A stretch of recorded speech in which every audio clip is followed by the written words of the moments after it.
This week, John Wilson from Fortress with us to discuss email impersonation threats. Then Farida Shahid from Sakuva joins us to talk about internet safety for everyone. Finally, in the enterprise security news, not much funding, no acquisitions, the quiet before the black hat storm. HackerOne lays off 12% of staff. SOC 2s suck, but do they provide a false sense of security or not? Cyber insurance, you missed it. We've got a couple stories on that. 12 ways to fail a cybersecurity startup. Control versus resilience strategies in InfoSec. Kickstarter's new AI policy, setting a new precedent. In Russia, CISO goes to jail, not cybercriminal. What's the difference between product security and application security? And cocaine sharks. All that and more on this episode of Enterprise Security Weekly. This is a Security Weekly production for security professionals by security professionals. Please visit securityweekly.com/subscribe to subscribe to all the shows on our network.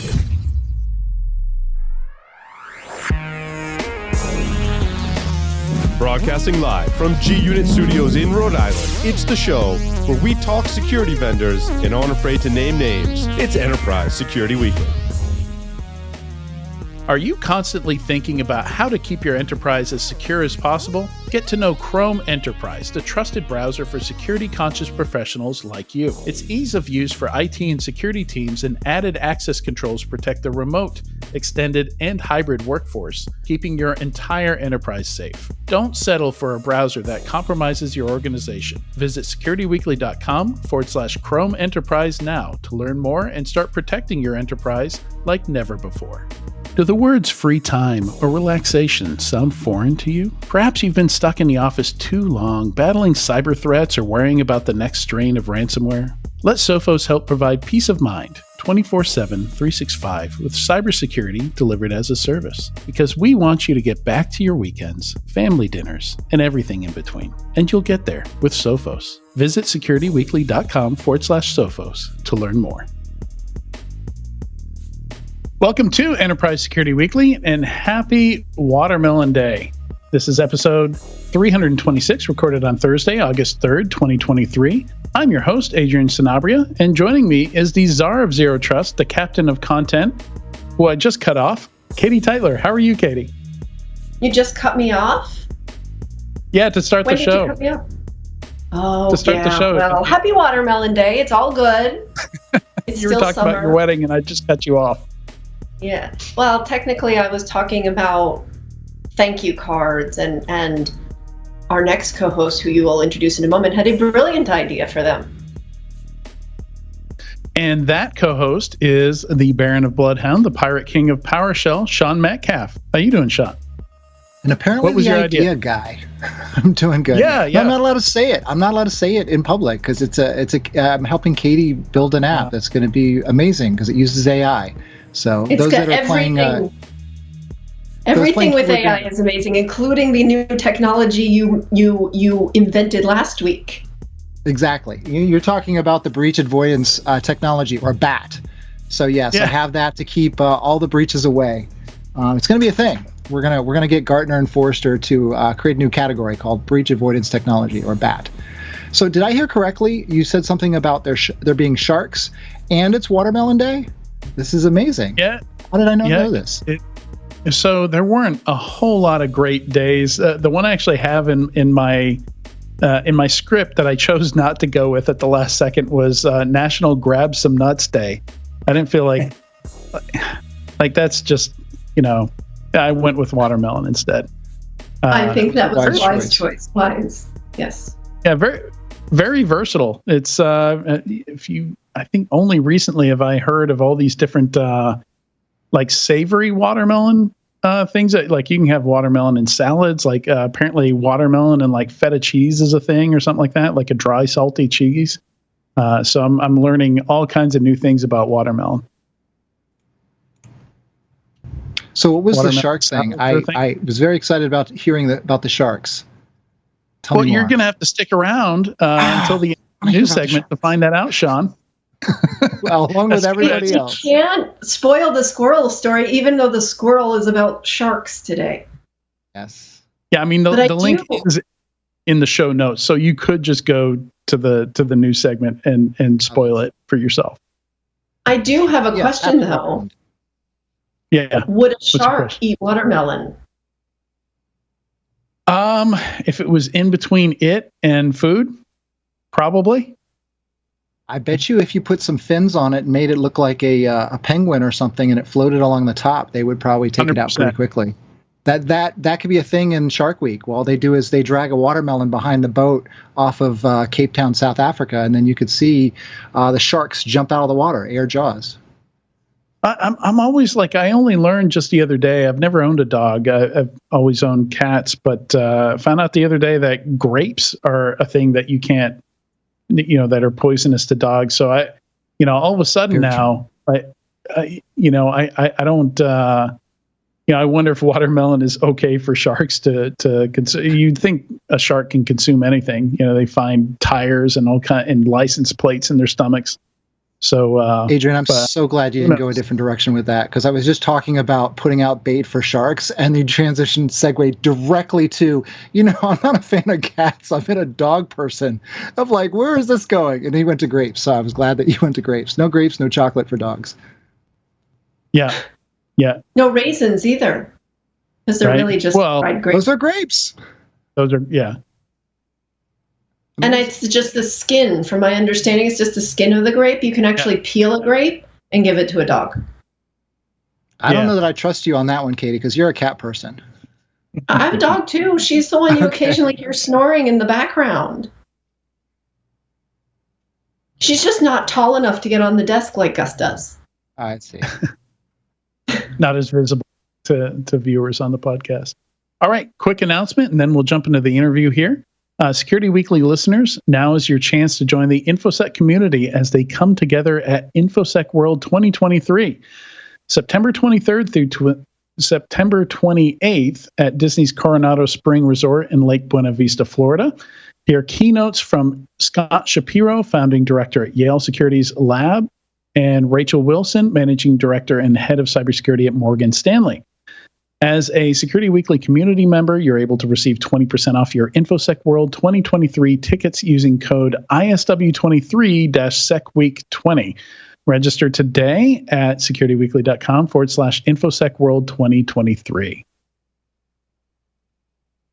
All right. And with that, we're going to jump into our interview. This interview is sponsored by Fortra, and today's topic is email impersonation. We're excited to have John Wilson, Senior Fellow, Threat Research at Fortra, with us today.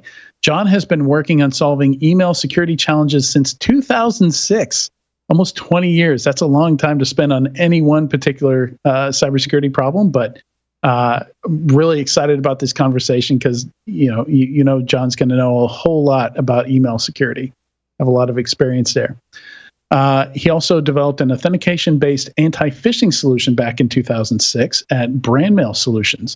And at Fortra, he uses active defense techniques to unmask and disrupt criminal organizations. Welcome, John. Thank you, Adrian. It's my pleasure to be here today. By the way, watermelon, just put a little balsamic on there along with some feta. Yeah. It tastes wonderful. Yeah, it's one of those things like you would never guess, like bananas and mayonnaise. Like I thought that sounded like the most disgusting thing I'd ever heard, and then I tried it and I was like, okay, yeah, I get it. Yeah, no, still sounds put bad. That on my bucket list. So, well, let's start with active defense. Like, let's define that a little bit, John. What do we mean when we say active defense? Absolutely. So everybody knows what passive defense is, right? You've got your firewall, your antivirus. The problem with passive defense is that it doesn't deter the attacker. They're free to try again, and eventually they may get through. On the far opposite end, you have offensive security. The problem is that's illegal for most of us. Unless you're, one of those three-letter agencies, you're not allowed to legally do that. But it turns out there's this whole continuum in the middle known as active defense. And it's everything from information sharing. So, you learn about an attack on your company and you share it with your peers so that they can protect against a similar attack. What we practice are some things such as honeypots, tar pits, things of that nature. And we conduct active engagement with email criminals. And so what happens is they send an email to one of our customers. We actually respond to the email and we reply back and we say, yeah, oh, you'd like to change your payroll? No problem. Send us your bank account details. And then we take that information and we share it. We share it with the banks. We share it with law enforcement.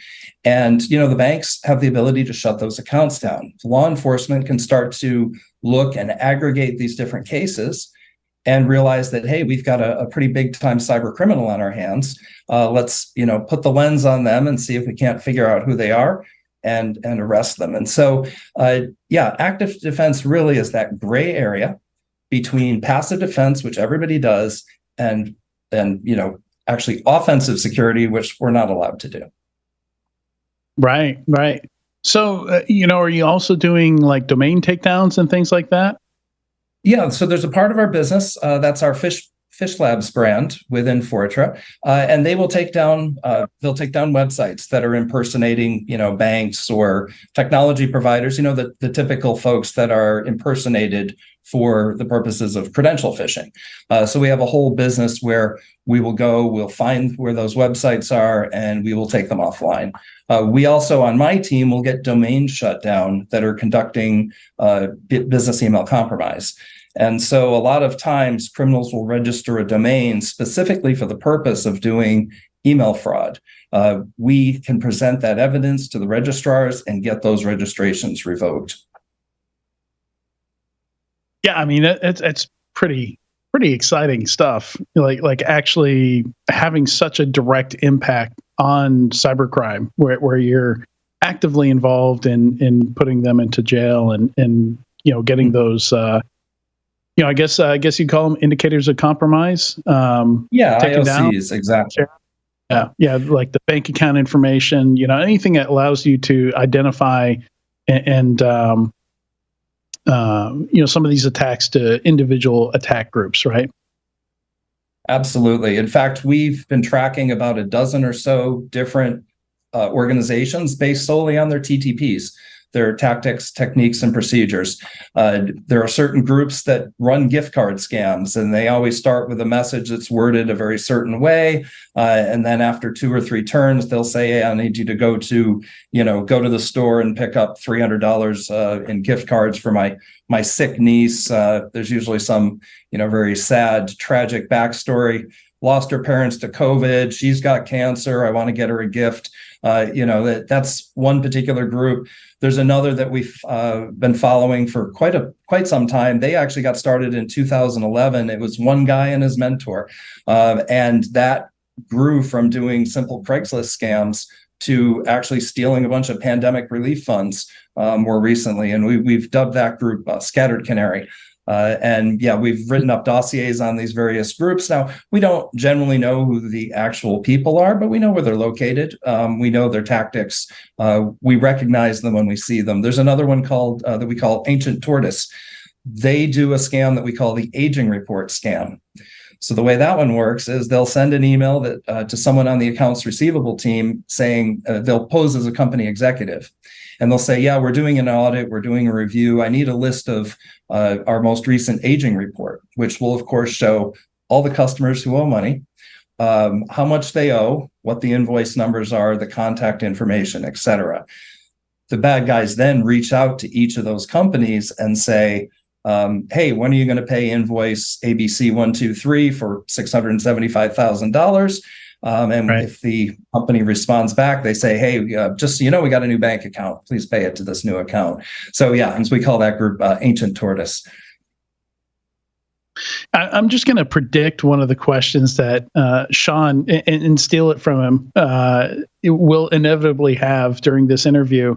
And since we're talking about TTPs, have you noticed a shift in those TTPs since large language model AI started to get real big? Since this is, the actual text of the emails and things like that are something that this form of AI is very good at producing.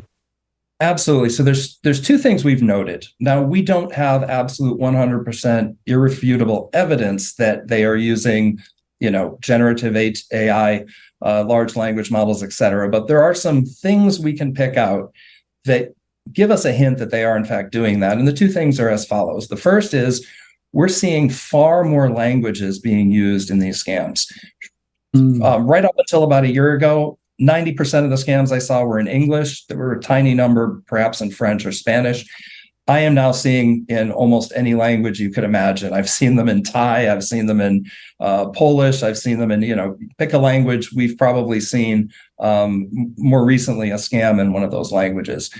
The other thing we've seen is that the language itself, particularly English, which is my first and primary language, I'm not seeing as many of the typos, the awkward wording, and things of that nature. So we believe they're probably simply taking their script they've used for years, fed it to one of these AI tools and said, make this sound more natural, put this in more of an American voice, put this more in a British voice, put this more in a Canadian voice, depending on who they're going to impersonate.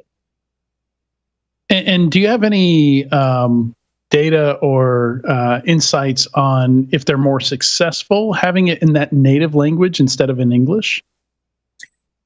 So I don't have actual numbers. I have to imagine, however, that they're having more success in some of the other languages. And the reason for that is that traditionally these have been predominantly English language focused.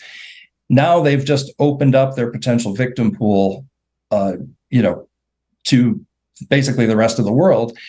And whereas most people that work in a payroll team here in the United States have seen the attempt to divert payroll 1,000 times, and when they see it, they're like, yep, another one, delete, ignore. You send that to someone in Germany who's never seen one before, there's a much better opportunity, I think, to socially engineer that person into, changing that payroll account.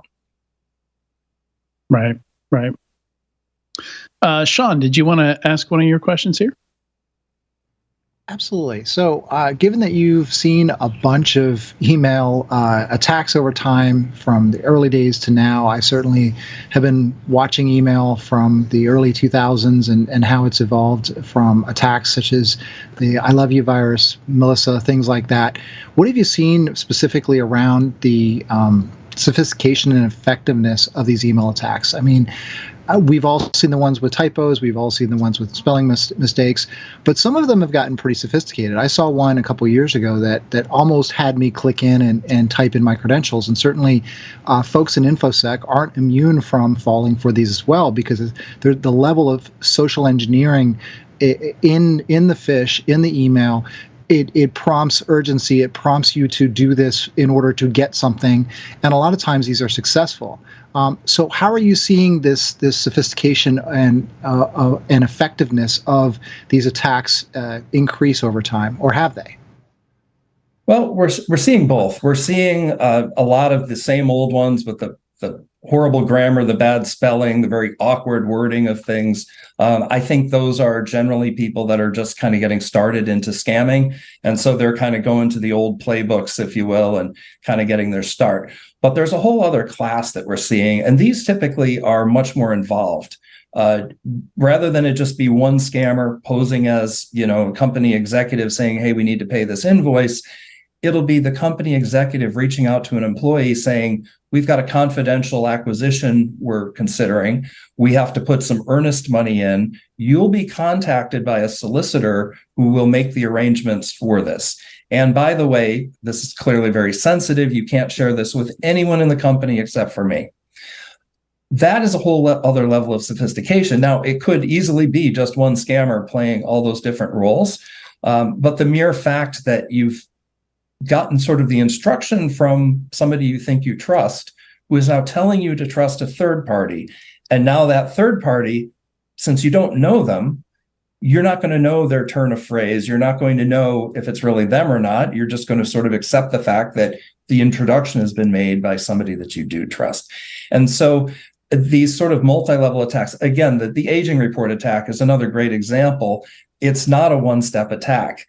In fact, the actual victim of the attack will end up being the customers of the company that had the original, oopsie, if you will, where somebody did, in fact, send out that agent report. So, while I don't have specific numbers based on our research, what I do have are the FBI numbers. So from the IC3, if we go back to 2015, business email compromise losses were $263 million. That was in 2015. We look at their 2022 report, that number goes up to $2.7 billion, billion with a B. That's a tenfold increase. That's pretty dramatic, I would say.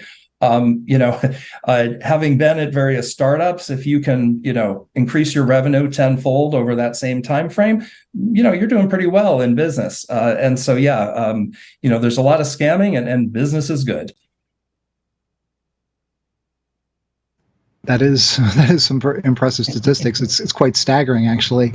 The following question about that is the sophistication of the text or pretext and information in the email that is compelling, like you said, reaching out and saying, okay, this is from the CEO, you trust this person, or another executive in the company.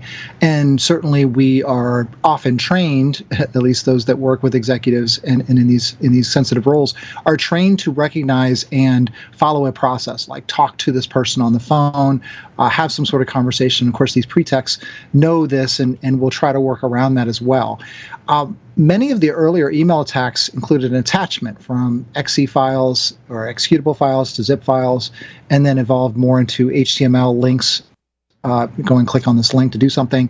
What are you seeing from the attacks? Are they still following that kind of process of including some sort of something that's embedded or attached, or is it something where you're seeing that it's redirecting someone somewhere else, like a social media site or something around there? What are you seeing around that?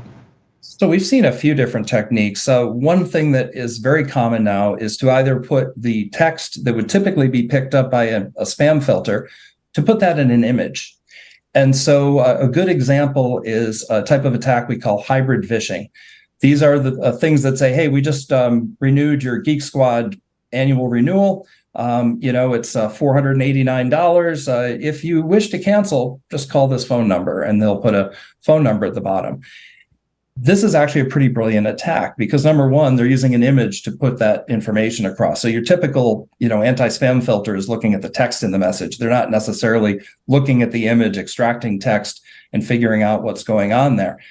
Second, by using that secondary channel, telling you to pick up the telephone instead of reply to the email, or instead of clicking a link, you've just rendered all of that tech that companies put in place, web proxies and link wrappers that, check each link before you click them. You just got rid of all of that because they've just picked up their phone and made a phone call. And most likely that's their phone. You don't even know they made that phone call. And next thing you know, they're allowing that scammer to connect into their computer to quote unquote repossess the software, remove it from the computer. It's basically just a tech support scam that's been flipped on its head a bit, with an email lure that's designed to get past spam filters, and then the call to action is a completely separate channel. Pick up the telephone. Yeah, I apparently have 5 different copies of Symantec and Norton Utilities that I think we've all seen 3 or 4 of those by now. Which actually brings up a good point, Sean. We're seeing in some ways what I would call overfishing the waters. We will actually see the same, payroll administrator at some medium-sized company get hit 4 or 5 times a day with someone trying to change their direct deposit details. And you have to chuckle because if that person received one of those in a year, it's possible they might fall for it. But if you're receiving 4, 5, 6 of these a day, it just becomes laughable. And so we do see a bit of the, like I said, the overfishing of the waters. Yeah, I definitely have gotten the email about about my package that needs to get delivered, and I actually tweeted about that and had a whole bunch of folks go ahead and mess with the scammers on that one.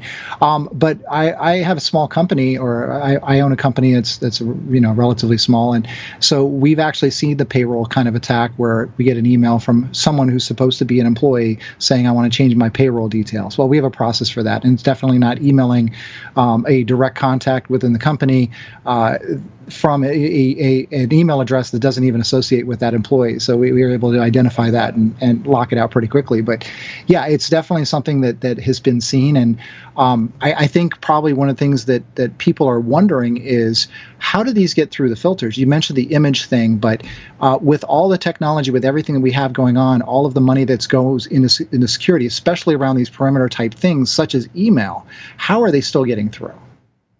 Well, most of these requests sound like legitimate business requests, if you think about it, right? Sure, people do need to change their direct deposit details. I'm sure there's a time when somebody actually sends such an email, and so you can't block just because it mentions payroll. So I think the goal of the scammer is to make their traffic blend in as much as possible. The other technique they used is essentially pretexting, where the initial request is very, innocuous. It could be something as simple as, hey, are you at your desk? Okay. You don't think you're giving up any huge amount of information by replying, yeah, I'm here. What do you need? Well, now that conversation has started, most anti-spam filters don't want to get in the way of the conversation that's already in play, right? And so that's one way to sort of get by when they start asking for things that are a little more unnatural. But the fact is, by now, it's an established conversation. It doesn't look as suspicious to a spam filter. Makes sense. So kind of building on what Sean mentioned having a process that doesn't involve email, for some of these very sensitive workflows. To what extent are you seeing, the ultimate solution being people saying, hey, no, we're just going to move this workflow out of email entirely. Like email is just not trustworthy enough, or it's just not a good medium to do it. A lot of people's inboxes are just a complete mess already. So, taking expenses out of your inbox, taking direct deposit, the kind of HR workflows out of your inbox is just going to help your inbox in general, right? So how much are you seeing people move out of this? And maybe if some of those workflows move into SaaS apps or they move into Slack, are you seeing some of these threat actors moving to platforms other than email? Looking to use some of the same techniques. Maybe somehow get onto somebody's Slack as a guest or something like that, and do basically the same thing. So I've certainly heard anecdotally companies getting into Slack, and in fact, I think the Twitter breach a few years back was the result of somebody getting into Twitter's Slack channel and making people believe that they needed a password for a particular thing. And again, you let your guard down, correct? When you're on what you consider to be an internal communication tool. But as far as the advice that I give to folks is that you can't trust email for something like moving a sum of money, changing somebody's account details, or something of that nature. And so I always say use a separate channel. And when I say a separate channel, I don't mean call the phone number at the bottom of the email, because a lot of times the criminal put their phone number at the bottom. But instead, call through another channel that you've got, right? But yeah, I think most larger established companies have very well set policies and rules. Like, I know if I were to send an email, even from my real account, to HR and say, yeah, I want to change my direct deposit details, they'd say, yeah, great, log into ADP and go change it. That's the stock standard answer. And if I have trouble with that, they're going to send me off, to the IT team to go deal with that. They're not going to just say, oh, well, we'll just circumvent that because you're having trouble with that. So, and then you've got very small companies where they may not have well-established procedures, but everybody in the company knows everyone. And if the CEO says, hey, I need you to go to the store and get gift cards for a client presentation this afternoon, and you're like, well, wait a minute, I'm in a meeting with the CEO this afternoon. I know there's no client presentation. So I think where the right picking ground is that middle area where companies are a little bigger than a startup, not quite a large enterprise with all sorts of well-established procedures for every single operation. And I believe that that's really one of the playgrounds, if you will, for the business email compromise scammers. That gift card story really resonates with me because Tyler Robinson works with me over at Trimark, and we had a new employee that started. Someone had messaged him, not email, but through another message channel, and said, hey, this is Tyler. I need you to go and get me $200 worth of gift cards. And the person had to basically think about it, reached out to me and was like, would Tyler be reaching out and asking for this? I was like, no, it's just a scam. Go ahead and have fun with them. But it's possible that Tyler might be asking for that. So it's like close enough, but not enough. And I think your point about thinking about it having some sort of processing as well as processing from a thought perspective of, does this make sense? Does this seem realistic? Should this really be a thing? And then what is the process that should be done around it, instead of just going ahead and following whatever that this person says should be done? Definitely. As back to the different media, we have had employees contacted on their personal mobile numbers, and typically that's text. We have one employee who actually received a deepfake voicemail. It sounded just like the CEO. Fortunately, they did the right thing. They checked it out and quickly found out, no, it was not our CEO. It was basically somebody had gotten a hold of enough material of our CEO speaking and was able to imitate her voice using some sort of AI. And I think we're going to see a lot more of that in the future. The other thing we very often see are attacks where they will quickly try to move you off of email as a platform. I gave the example of the hybrid phishing where they want you to pick up the phone. A lot of them will say, hey, I need your WhatsApp number as kind of their first request, because as soon as they get you over to WhatsApp, that's an encrypted channel that's not going through all the normal IT protections, and they have a better chance at that point of getting around many of those protections. It's a great point about WhatsApp, because there are a lot of different encrypted communication channels. One thing that's interesting in the Microsoft cloud environment, Microsoft 365, is they've had Teams for years, but they added a personal Teams option. And someone over at Microsoft just went ahead and flipped on a switch as a default where personal Teams accounts could reach in directly to business Teams accounts unless someone turned that off.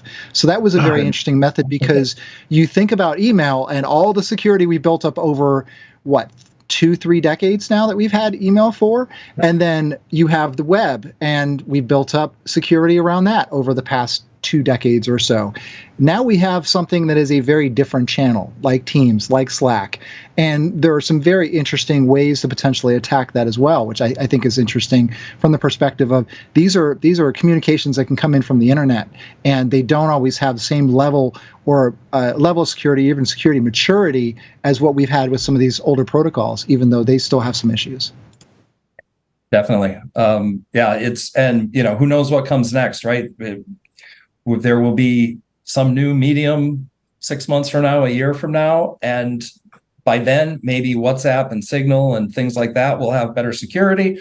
But the new thing, of course, will be very new and won't have that legacy, if you will, of having those protections. Now, hopefully, folks developing these new communication platforms can learn from some of the sins of the past, can look at some of the things we've done wrong with email, some of the things that maybe have been done wrong with other systems, and will hopefully learn from that and build them from the ground up to be better. But let's be honest, if you want to get a new app out, security is not your first focus, unless the app is, of course, a security app, right? Your first focus is, I want to build my user base. I want as many people using this thing as possible. I want a huge footprint out there that I can then, monetize in some form or fashion. That flies very much in the face of putting up those security barriers. If you're going to make somebody you do multi-factor authentication every single time they want to log in to use, some messaging app, they're not as likely to use it. Yeah, I don't know. Maybe the answer is some kind of, firewall, but for language, some kind of NLP firewall that looks for common scam IOCs and language and stuff like that it has to pass through before getting to these apps. But then you break that end-to-end encryption paradigm that is kind of essential to WhatsApp and Signal and things like that, because that's one of the key features is that it can't be read by something else. It can't be analyzed, because the moment it is analyzed by something else, of course, that's going to be monetized and used to sell you things and stuff like that. So it's a tough problem. It's a really tough problem. So one of the things I want to highlight here is, and I think you mentioned it in your report. I don't know that we've mentioned the report, but you've got a 2023 BEC Trends, Targets, and Changes in Techniques report that's out, that's linked in the show notes. And, just looking at how we've seen things change over the years, we saw a lot of malware come in through email. And then at some point in the mid 2010s, we just saw this shift to where attackers just realized, with social engineering, BEC was just a much quicker and more efficient way to do this. And, all of a sudden, like analyzing a link is one thing, opening that up in a sandbox and looking to see if it downloads software and if that software is malicious, like that's pretty straightforward. But understanding the context and the intent of, of a language, email that could be written in any, in Thai, you mentioned, in English. Exactly. That seems like a much tougher problem. But we're about, we're a little over a decade down that path after we've seen that shift. How are we doing as an industry in general with things like NLP, natural language processing, AI that's designed to understand intent and some of those things in detecting these things in email today? Well, we're doing somewhat better. So Fortra has a product that is focused on looking at those aspects, and as well as metadata surrounding the message, which could indicate, hey, this may say it's your CEO, but it's not really your CEO because we've analyzed all these indicators. There are competitive solutions out there as well that really try to look at the intent, and will really kind of draw, almost draw like a little map that says, well, there's somebody who is saying they're the CEO. It's a financial transaction. This part doesn't match that. It's still challenging, though, because there are always cases where that does happen. I look at, for example, some of the most common subject lines I see for business email compromise are also the most common subject lines we see for legitimate marketers who are simply, so a very common one is checking in. Well, checking in could be somebody trying to sell you some sort of a solution, and you had a conversation 2 weeks ago, and they're checking in to see if you read the email they sent 2 weeks ago. But there's also the checking in, I need to know if you're at your desk because I have a task for you today. And so the challenge really is, you have to look at things very holistically. If I send something from my work account and I've, done multi-factor authentication and I'm asking, hey, how do I get this vendor paid? Well, that's probably an okay message. Now, the process that happens after I make that request may be very different. But as far as blocking that email, you don't want to block that email. Just and as a corollary to that, you can't block the one that comes in and says, "Hey, we've got an invoice to pay," because there could really be an invoice to be paid. And that's, I think, the difference. The NLP models can determine sort of intent, voice, kind of, is this a financial transaction? Is there a sense of urgency? But all of those things do actually exist in business. If it's the last day of the quarter, getting the PO is very, very critical for many, many companies if you're in sales, for example. So that message is going to have urgency. It's going to be a financial transaction. It's going to involve an attachment. All of the things that would typically be an indicator that would say, danger, danger. And yet you can't possibly risk blocking that message. Again, imagine if you didn't get any of the POs that rolled in the last day of the quarter at a typical company, that would not go over well. Yeah, and it's interesting. I was going to say, maybe not falling for a BEC scam is cheaper than just letting something go to collections. But then I was thinking, I've seen a lot of collections oriented scams as well, right? Like, absolutely. Anything that creates that sense of urgency, right? That, you're going to be in big trouble. You're going to be in legal trouble. Like your CEO is going to be pissed off. All these things they do to create that sense of urgency that gets people to make mistakes and overlook, checks and process and things that they're supposed to do in their workflows to prevent that kind of stuff. Well, you know what will get an email administrator fired? If the mail stops flowing. They're not going to get fired if a couple of BEC messages get through and then somebody in accounting falls for it and money goes out the window. I mean, it won't be a happy moment. That email admin will be told, find some better security so that this can't happen in the future. But if the mail stops flowing, that person's looking for a new job. And so there's always, I think from an email administrator's point of view, job one is get the mail delivered. Job two is block as much of the bad stuff as possible. But you've got to, it's those edge cases, those things, stuff going to collection, new contracts coming in. And again, a new contract is going to have all of those signals that would indicate it's potentially bad. It's coming from a company that you don't have a relationship with already. It's talking about money. There's urgency. It's coming in the last day of the month. All of these sort of things that normally spell danger, but also are completely legitimate in business. And that's, I think, the challenge. Now, what we recommend, of course, is training. We have a product that does that. It's a security awareness training. There's numerous competitors out there offer similar things, and I do highly recommend that you have some sort of security awareness program that includes phishing simulation, because once I think people are exposed to a few of the scams, they're very easy to recognize. The challenge comes when you've never heard of the payroll diversion scam. You've never heard of the invoice diversion scam. You've never heard of the grandparent scam, for example, more of a consumer grade one that usually comes in over email or phone or text. If you haven't heard of those, you're more likely to fall for them. Yeah. And I've heard a lot of people say just something as simple as, the tool, I don't know if it's usually the email system or if it's a security product that just labels something as, this came from an outside sender versus an inside sender, especially when it's trying to spoof your CEO or, somebody inside the company.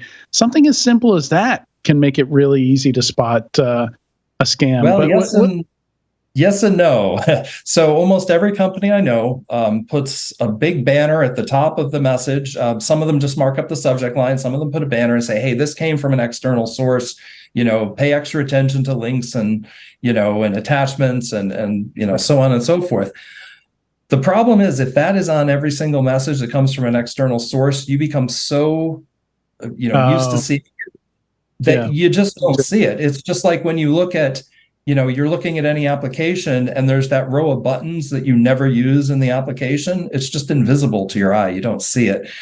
So I'm actually more in favor of something that's grading the message, figuring out kind of a risk level, and only putting the warning if the risk level exceeds a certain threshold. That way you're seeing that message rarely enough that you'll actually see it and take it to heart, as opposed to, oh, it's just boilerplate. It's on every message I see. Yeah.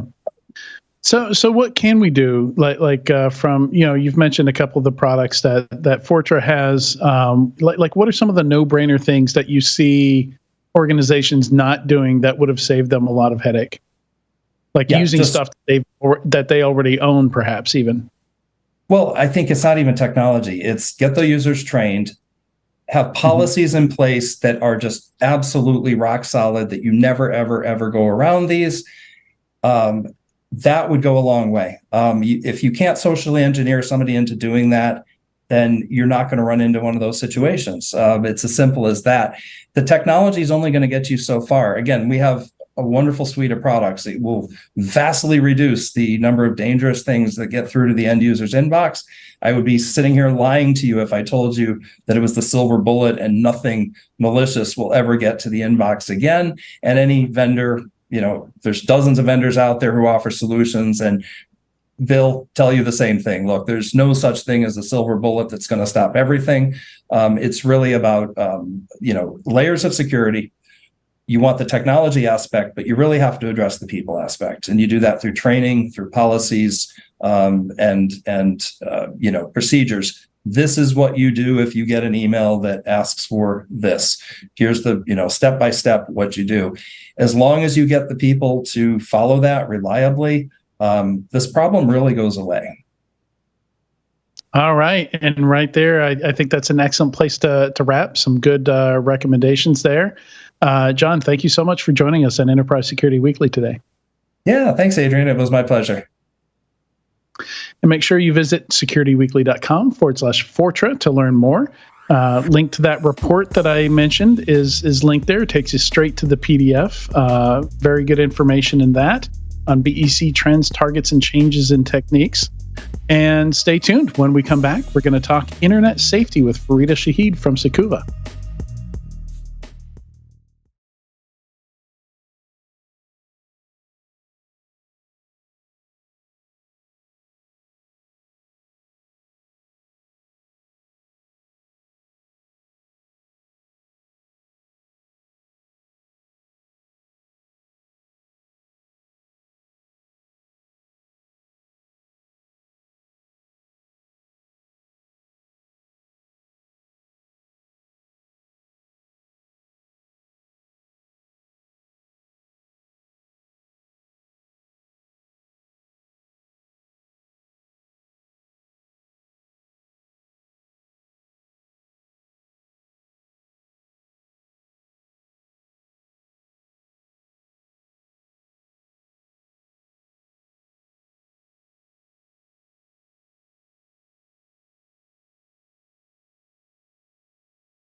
Attackers are only getting more proficient, so how can you proactively adapt your cybersecurity strategy? Core Security by Fortra helps you uncover and prioritize the risks that pose the biggest threat to your organization. Core Impact is a penetration testing tool that safely finds and exploits vulnerabilities using the same techniques as attackers. You can conduct advanced pen tests with ease using certified exploits and automations. Take your engagements even further by pairing with our additional red teaming tools from Cobalt Strike and Outflank. Learn more at securityweekly.com/Fortra Core Security. If your organization is ready to embrace edge computing, we have good news. The 2023 AT&T Cybersecurity Insights Report provides everything you need to know to get started. In the report, we identify the common characteristics of edge computing, we found edge use cases are rapidly coming online, and we reveal how to secure edge computing, which is a dynamic, nonlinear, and unconventional approach to computing. Most importantly, you'll learn how to prepare for your edge ecosystem. Get your complimentary copy of the report today. Visit securityweekly.com/ATT cybersecurity. That's securityweekly.com/ATT cybersecurity. Welcome back to Enterprise Security Weekly. Join us at an upcoming official cybersecurity summit in a city near you.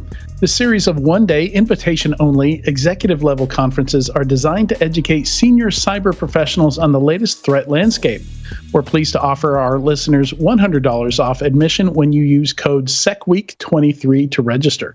Visit securityweekly.com/cybersecurity summit to learn more and register today. All right, today we are talking to Farida Shahid, who joins us to talk about internet safety. Farida specializes in helping parents protect their kids online. Her work has been featured in dozens of media outlets. She gives interviews, speaks at conferences, and creates a lot of online content on the topic of online security. And she's also the founder and CEO of Sakuva, an organization dedicated to internet safety training and education. Welcome to the show, Farida. Thank you for having me, Adrian. I should also mention that I've been an organizer of B-Sides Knoxville for a decade now. We're coming up on the 10th. And Farida actually keynoted one of those events. I think it was Kelly Shortridge keynoted in 2018. And we have this tradition where the previous year's keynote speaker picks the next year's keynote speakers. And I love this tradition because I would have never known who Farida was without Kelly Shortridge giving me a short list of 4 or 5 potential candidates. A lot of keynote speakers don't like to just choose a single one, though that does happen. So a lot of them will give me like a list of folks, like here's 4 or 5 good candidates for next year's keynote. And one of the reasons I picked you, Farida, is I saw that you had worked with Toastmasters.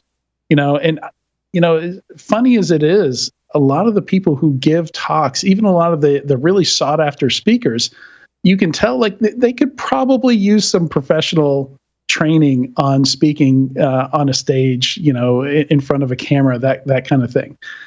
Even though they're highly respected in their craft and what they do, you can tell they're not trained. They don't have a background in public speaking, right? So it really impressed me that you set out to nail that down.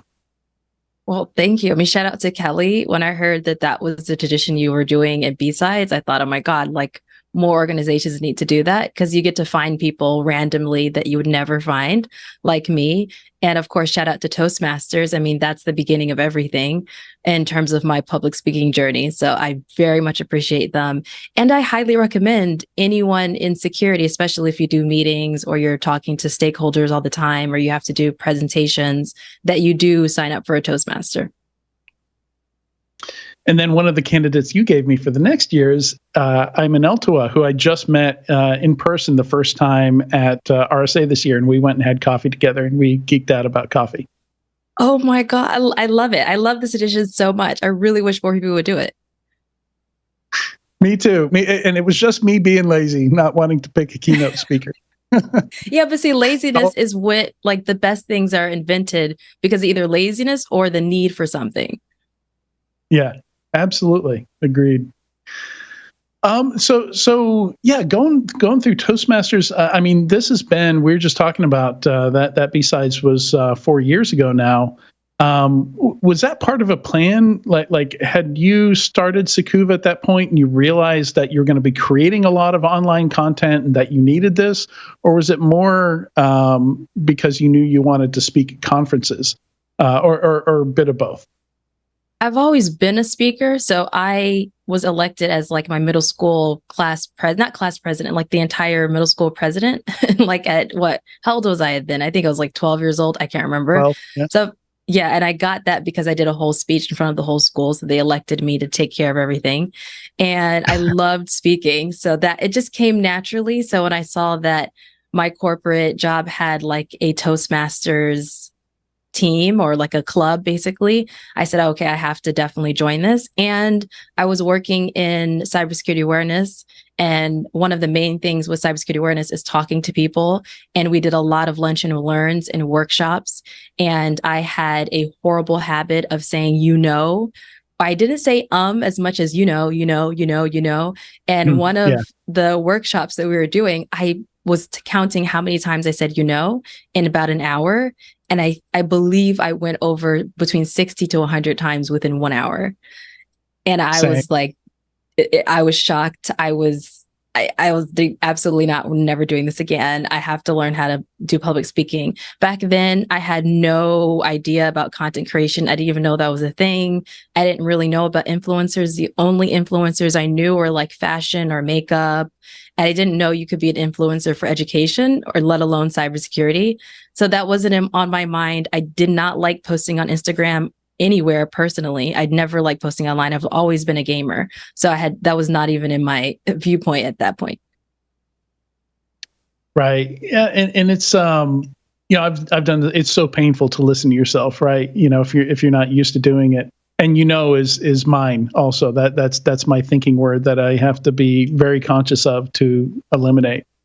And it's especially when you're talking to other people. Yeah.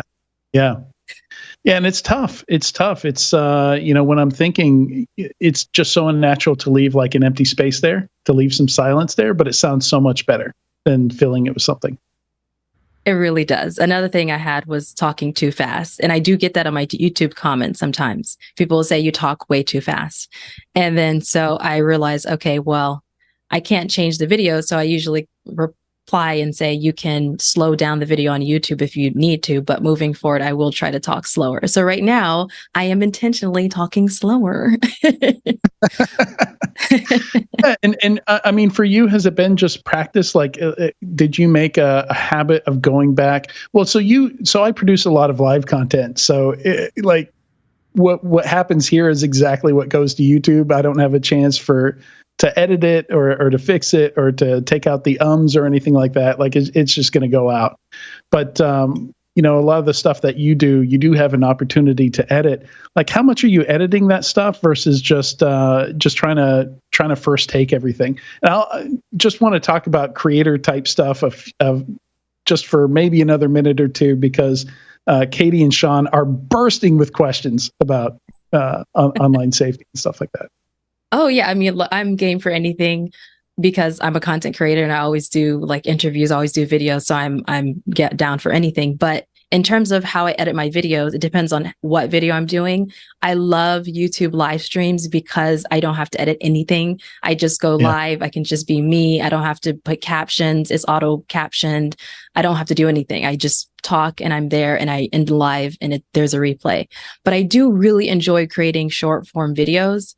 And those videos, I do edit it, but because I'm typically not talking in one breath, it's typically one point and then I'll pause and I'll look at my notes or think about the next thing I want to say. And then I'll not record again, but I'll talk again. So I typically never have ums or buts or in those moments because I'm not used to doing that because I'm not just talking. And if I am just talking, then it's a harder thing to edit. And I never take out my ums and typically. I just let it be there. All right. Yeah, it's and that's something I'm going to have to get used to doing.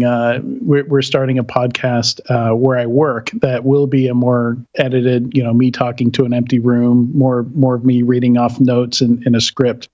But yeah, so I want to get to your company, to what Sakuva does. and the relation between, like, I assume that's kind of like the foundation for the Safe Kids movement and a lot of the other stuff you do. So I just want to create some context for what you do as a job versus the community work. Is it all part of the same thing before we dive into specific questions about online safety and internet safety? Yeah, this is my first year full time as a business owner, as a content creator. So my business is what I do full time. And I can't remember the other thing you said, but that's the thing. I was like, yeah, no, actually, that's what I do all the time. So my entire focus is creating educational content for parents to learn how to protect their kids online. And then, of course, working with organizations on campaigns and workshops and sessions and things like that. So, we're talking about stuff you should and shouldn't do as a creator. And one of the things as an interviewer you should never do is ask multiple questions and then let your interviewee try. Yeah, but just trying to understand like where Sakuva fits in with all the other stuff you do. Is that just kind of your business is the foundation of a lot of the free stuff that you post, the shorts and things like that. That's all just marketing for Sakuva. Like, you get to do your passion and your community work on top of your business. Is that how you have things set up? Correct. I mean, it happened accidentally, but that's how it's set up. Sakuva is just the official name of the business. So that's just the legal name of everything.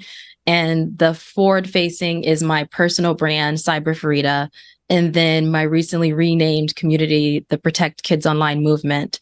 And everything is more community-based, content focused. So like 80% of what people see is all free content, free stuff, free resources, free everything. And then on the back end, the rest are things that are paid. Gotcha.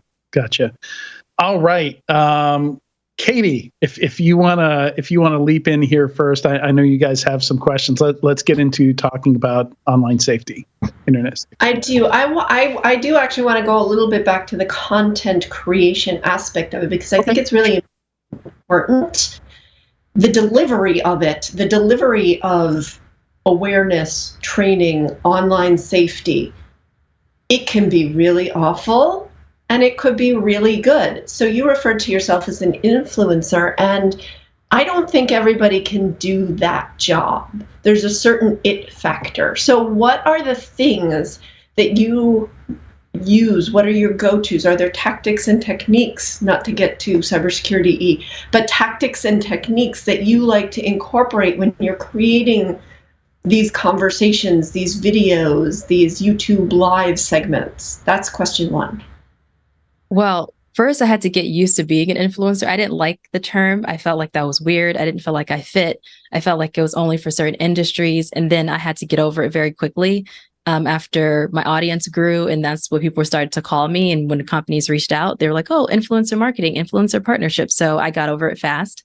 Second, I'm very, very intentional in how I show up online. Like, every tiny thing that you see is very well thought out. So the fact that I wear pink is thought out. The fact that I have these particular earrings, thought out. The fact that I have flowers behind me, thought out. Like, everything, the color scheme, how I show up, how I talk to people, every single thing is very, very intentional. The words that I say to people, what I say in videos, what I say in the comments, what I DM people, how I DM, everything's super intentional. And it comes from my love of psychology, human behavior, and connection with other people.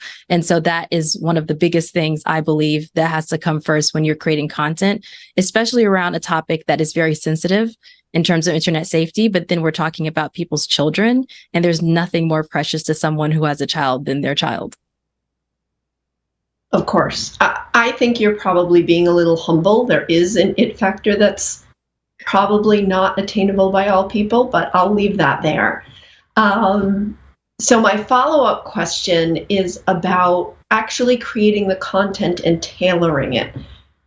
What are some of the processes that you use? Because these are such sensitive subjects, and there's so much that's out of people's hands when it comes to the online attack surface. So how do you start to think about putting together this content in a way that's consumable by people who don't work in tech and effective using those psychology strategies?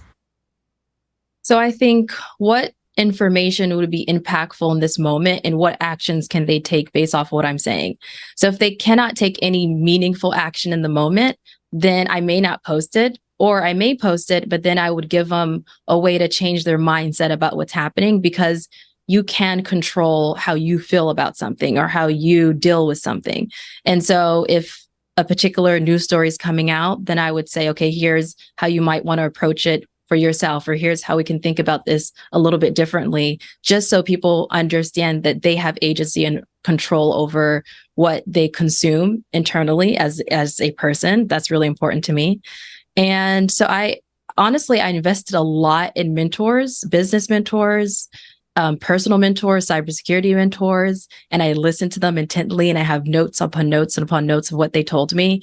And people who came before me, if they said to do something and it did not conflict with my morals and values, then I went ahead and I did it. And I have like a whole sheet of, okay, here are my morals, here are my values, here are the things that I will not post. If I post something that's traumatic or sensitive, or how am I going to deal with it? So if you see on my Instagram, when I post something that's really, really difficult to digest, something that's very sad, something that's traumatic, something that's triggering, the very next post or a next post, like 2 posts later, I will always post something positive. So I make sure that I have positive stories and negative stories. And then, of course, I research what hooks are the best for the video, what topics are best, the call to action, how I'm speaking in the video. I'm really spoiled with my audience. I can create not 6-minute video. I can create like a 1.5-minute video, 3-minute video on Instagram, and it can still do well. Other people, you have to stick to 30 seconds to 15 seconds. I can do whatever I want so long as the video is good. So that's nice. Why do you think that is? Is it the audience? Is it that your content's really engaging? Is it the subject just needs a little bit more explanation? I think it's the topic and the way that I approach it. So not every video works really well. So there are certain 15-second videos that do horribly, and then there's certain like 90-second videos that do phenomenally. I believe it's really the topic and then how I edit it. So I make sure there's no pauses in my video as much as humanly possible. If it's a video where I want it to be like we're having a conversation and we're talking, I will allow pauses. But other than that, I'm like meticulous in editing it where there's absolutely zero pause down to like 0.001 second. I don't want to pause at all because I want to keep people engaged. The only time I don't edit heavily like that is if I'm sharing someone else's video and I do want the video to be seen. So I will start the video, then I'll show the video, then I'll end the video myself. But it really depends on the content. Sometimes I just stitch someone else's video and they have a really awesome video and I don't feel like making the video myself. So I'll react to their video and then I will just add some useful information in the caption so that people, once they finish the video, they read it. And because they stay longer, because I said there's something in the caption and they share it and they comment, then the video starts to do very well. So I believe it's the topic really, most of all. This is really interesting to me, Frida. I published a lot of content in cybersecurity on my blog years ago, 80security.org. I'm also a founder. I also take the approach of putting out a lot of free content that drives people towards paid content, but ultimately that you're providing value or they wouldn't want it. And you're also providing a service to do good, to help other people. So I certainly can relate to that, as well as I've spoken at a bunch of conferences and certainly understand those challenges around these social words like, so, etc. And so when we're talking about these things, it definitely resonates me, as I'm sure it resonates with a number of people in the audience. I wanted to dive into kind of this topic around kids and protecting kids. So I have kids, parents have kids by definition. And one of the things that I think is one of the challenges, kids are on their phones a lot. And I'm sure you've heard this, you know this. They're on their phones a lot. You can argue whether that's good or bad or other. A lot of times it's an opportunity for the parent to let the child do whatever so that the parent can do what they want to do. How do you feel about monitoring content on the child's device versus controlling and managing those installed apps that are on the phone, versus trust? And what does that balance look like? What do you think it should be? I mean, obviously, from a parent perspective, there's got to be a balance of those, some trust and information that's shared with the child about what the concerns are from the parent side.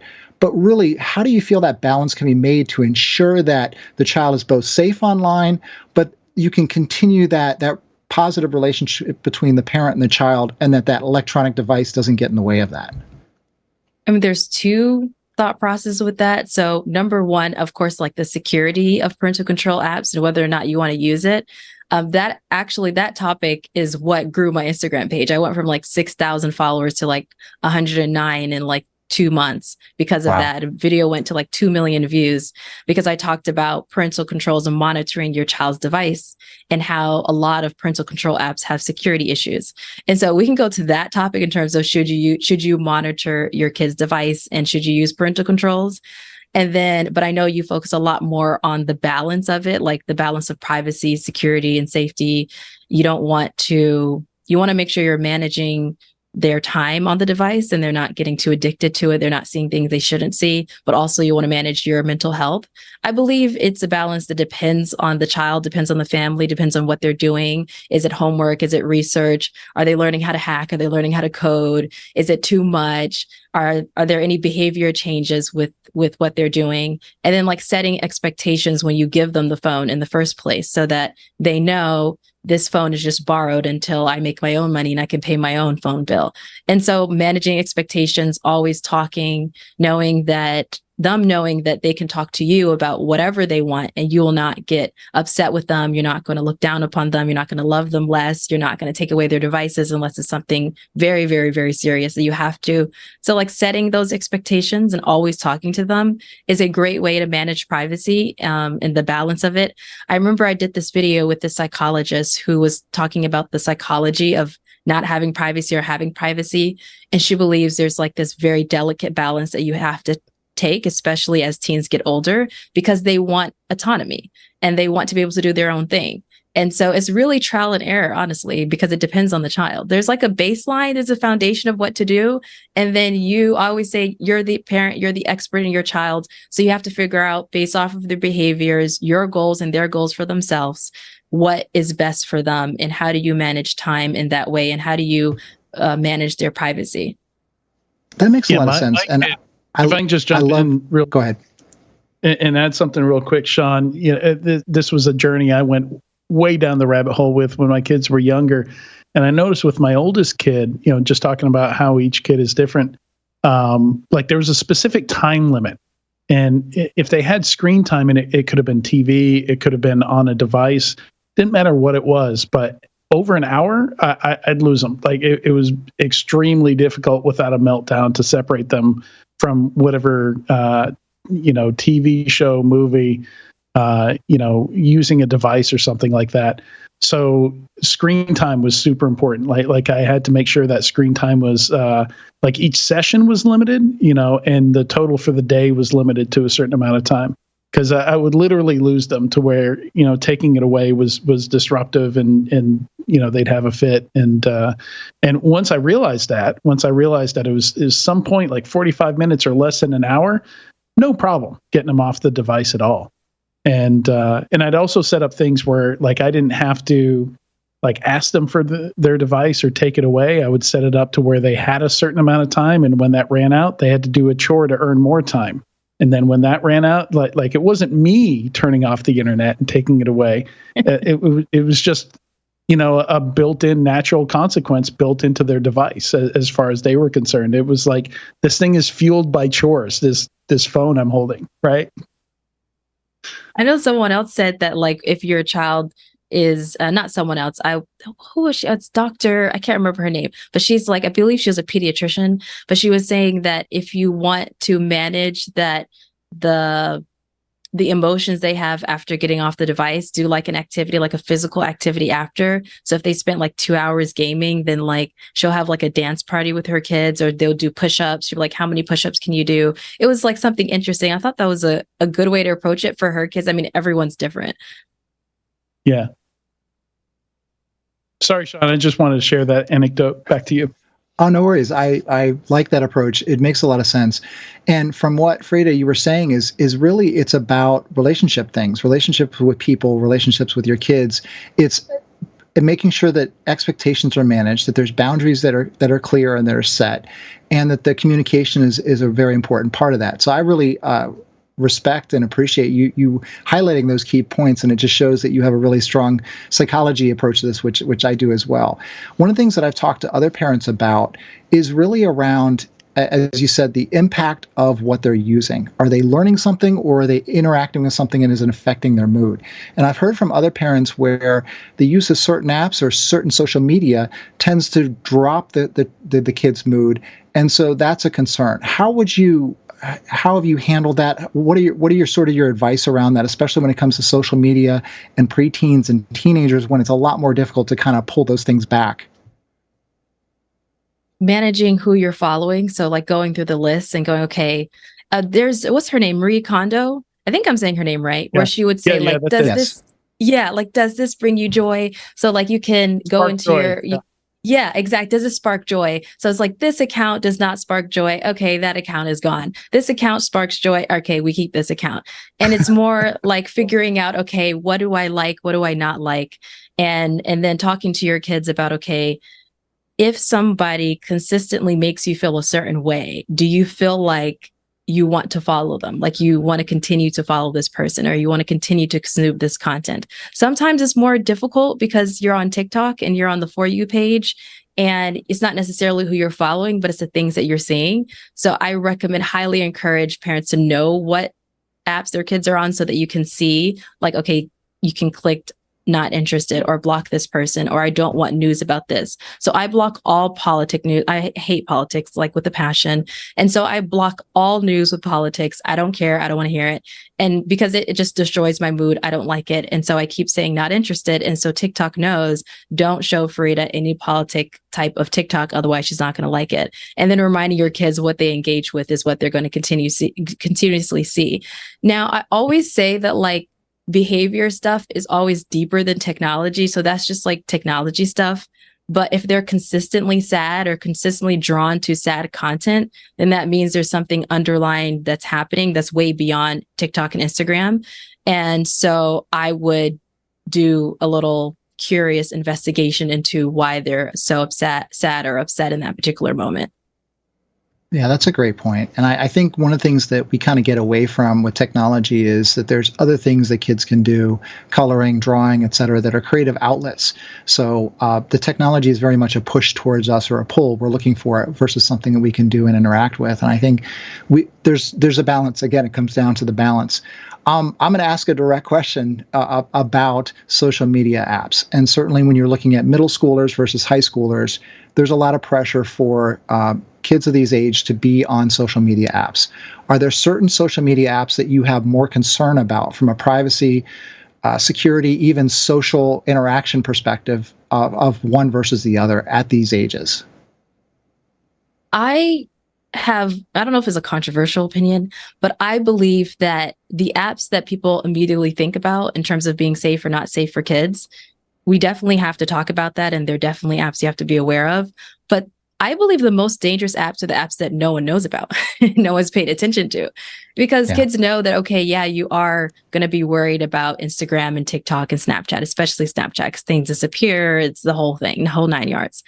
But you may not know that Twitter is a hub for a lot of explicit things. Many parents don't know that. And so their child has Twitter and they're thinking, yeah, they have a Twitter account, whatever, or they have Kik, or they have Omegle or Omegle, however you want to pronounce it. Like just random apps, like a Hangout app, video chatting apps that you're not looking for, that you don't understand or you don't think about, and they're used for other things. So I believe those are more to worry about than any of the big ones. You have to worry about it, but because there's so much focus on it, you most likely are going to find crazier things on the apps that you're not paying attention to.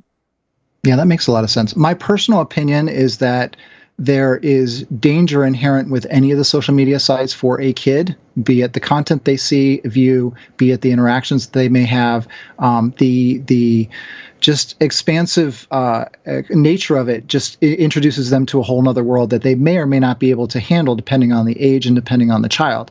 So my opinion is that there is dangers and potential risk with that. It's a matter of the parent to work with the child and talk through that and explain. Just like if you don't like hearing bad language and you don't want your child to hear it, they're probably going to hear some sort of music or content that has some bad language in it. It's more about talking to them about it, saying, hey, you can always turn that off. You can always change the channel, so to speak. Same thing with social media and other things. And I think, at least, again, my personal opinion is a lot of the child protection type components of apps aren't really up to speed, aren't really the best at keeping, up on what's happening and what's being done. So therefore, there is some requirement or some sort of oversight to it, to some extent, for the parent to work with the child and at least be understanding of what they're talking about. Do you agree with that, or do you have a different take? Oh no, 1,000% agree with that. 100%. Okay.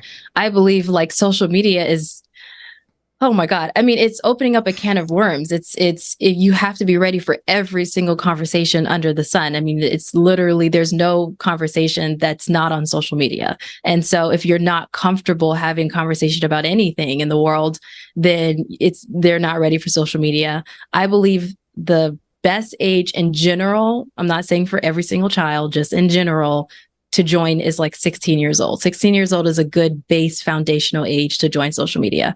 But they can join a little bit earlier or a little bit later or never at all. They don't have to join. One of the biggest questions I get is, should my child join? I'm like, no, your child shouldn't join. There's no should in social media. You can do whatever you want.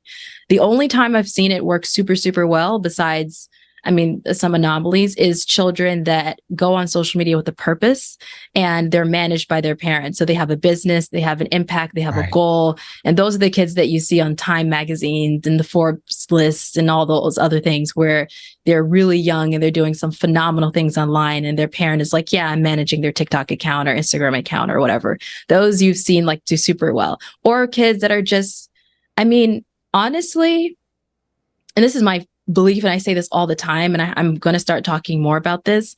The biggest way to protect a child online has everything to do with therapy and human connection with your child.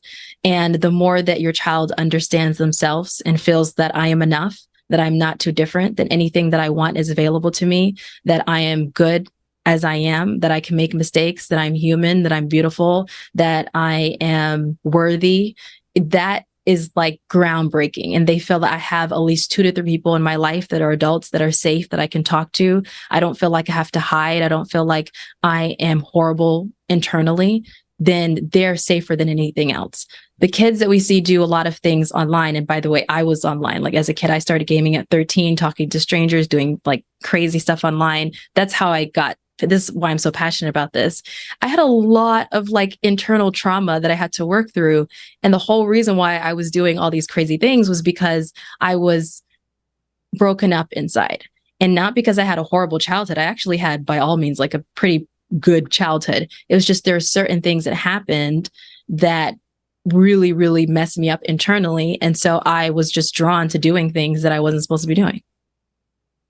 I absolutely, I keep saying this. I absolutely love what you just said, and I hope that Security Weekly can take a clip of what you just said. Maybe not the end part about trauma, but the focus really on the child and feeling loved and encouraged and safe. That means so much. Like that is the world to the child. And that's the important part. Like that's what we should be doing as parents, is imbuing them, encouraging them, giving that take so that they don't feel like they need a crutch, so to speak. And I think a lot of times social media becomes this is part of this peer pressure. Oh, well, everyone's on Snapchat, everyone's on TikTok, everyone's doing this. Everyone is doing this. I heard it from my kids. Everyone in school has a cell phone. And I'm like, okay, well, if everyone in school has a cell phone, you don't need one, because you could ask any of your friends to use it if you have to make a call to call us. So I also appreciate you pointing out, my kids don't appreciate the fact that I use logic against them or use logic in arguments. But I really appreciate you saying that 16 seems like a good age, because it is tough for the parent to go, all right, well, what seems too young for what? From YouTube on a television that's shared in the family room, maybe you can guide and manage that. But if no one's around to guide and manage that, who knows what the kid is watching, And I think the approach of having the relationship, talking to them about it, and making it something that you work on together, kind of like what Adrian was talking about. Hey, this is the time you can use it for. When that's up, then you can earn it by doing this, and kind of staying back and just having more of the guidelines. So that way the parent isn't necessarily being the bad person in the relationship. But the technology, the other thing you said that I really love, Frida, was it's not your phone. It's my phone as the parent. I pay for it. When you're old enough, you can have your own phone. You can do whatever at 18, you can do whatever you want. But my job as a parent is to kind of shepherd you along and make sure that technology is a tool, is another utility that you have. But the phone is not a privilege. It is not it's a right. It's not a right, it's a privilege. This is something that you have because there should be some enjoyment, some sort of entertainment that comes out of it. And if there is an enjoyment, if you seem sad every time you're going to be using it, or if we're going to have to talk about that and work through it. And I really appreciate that perspective. So thank you. Thank you. I love, one of my analogies that I love is that if you wouldn't let your child unsupervised to walk to the park by themselves and hang out with their friends and come back, or to the mall or whatever, then they shouldn't be online by themselves. They would need some type of supervision from you. And that's the threshold where you realize, okay, are they responsible? Are they mature? Do they understand safe in terms of safety, who to call? And if you're at that point where they can go to school by themselves, go to the park by themselves, hang out with their friends, come back at a good hour, and of course, you're still going to be worried about them, but in general that they're going to be fine, then they're ready for social media without you. Thank you. Yeah, that's yeah, and there's so much, right? Like for me, just keeping up with the different apps and what's going, like for me to be able to talk to my kids, I have to understand some of these TikTok trends, right? Like to even speak the same language as them. And I've resisted being on TikTok, and they'll send me stuff and I can watch it without having the app installed or having an account. But still it's been a challenge. And, I let my kids create social media accounts when they were 13. And it was a battle to wait that long. Like it was, we were very tech heavy in our house, and that was kind of tough. But Frida, I wanted to track back. I think earlier on you mentioned parental. There's so many different types of parental controls. Some of them are built into the operating system. Some of them are third-party apps. I was just sharing in the Discord. The one that I found the most useful that I used a lot was called ScreenTime, ScreenTimeLabs.com, and back in the day, it was one of the only ones where I could limit the amount of screen time, which was the thing I found was really important, especially with my older child. But yeah, you said something about some of them being insecure or bad for some reason or another. Is this something that you get into a lot? Do you test out these different apps? Do you review them? Oh no, there's no way I'm testing. So I found, because I was looking for this, I was like, something has to be up with some of these parental control apps, because I would go to their website and it was just giving me, I just had a gut feeling. And so I thought, right. If there's bad security for regular apps, why don't we have any conversation about the security of parental monitoring apps? Like if a hacker were able to hack into an app and find out where your kid is at any given moment and the messages they sent, that's really, really bad. And so I was doing all this research for like a year or so. And I finally came across like these two research papers. It was I found it because I'm always on ftc.gov. That was when I was working in corporate. And they didn't publish it, but they published someone else's research paper around the parental control apps that didn't have good security. And so it was like a lot of the parental control apps that many parents were using. And I read that research paper like 3 times before I talked about it. And I felt I didn't want to talk about it because you're talking about other companies and, et cetera, et cetera. But then what they found was certain parental control apps did not have security in terms of a hacker could get in, they could read a child's messages, the videos they send, the pictures they send, they can get the username and password of the parent and act like they're the parent. There's so many things that so many of the apps were going through in terms of security. And so I talked about it, and that's what made the video. So I don't do the security research. However, since then, because of the video and because I published a couple of videos on it since then, a lot of people ask me, like, is there any updates? And I always wanted updates. So I partnered partnered with PTP. I'm like, damn, I think, yeah, I can say that publicly. Yeah. I don't think I'd NDA with that. But yeah, I partnered with Pentest Partners so that anytime any parental control company wanted to reach out to me, because I get so many emails from parental control companies or parental monitoring companies asking if I can promote their services. But I don't feel comfortable doing that because I have I was about to say the Arabic word because I grew up in the Middle East. I was about to say amana. Amana basically means a very, very strong responsibility to your community and to your soul to make sure you're doing something right.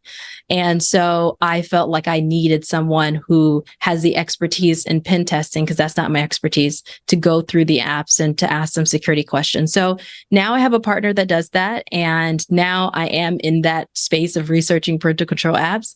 And I'm about to have 2 meetings tomorrow about this. So it's very exciting, but also nerve-wracking. But yeah.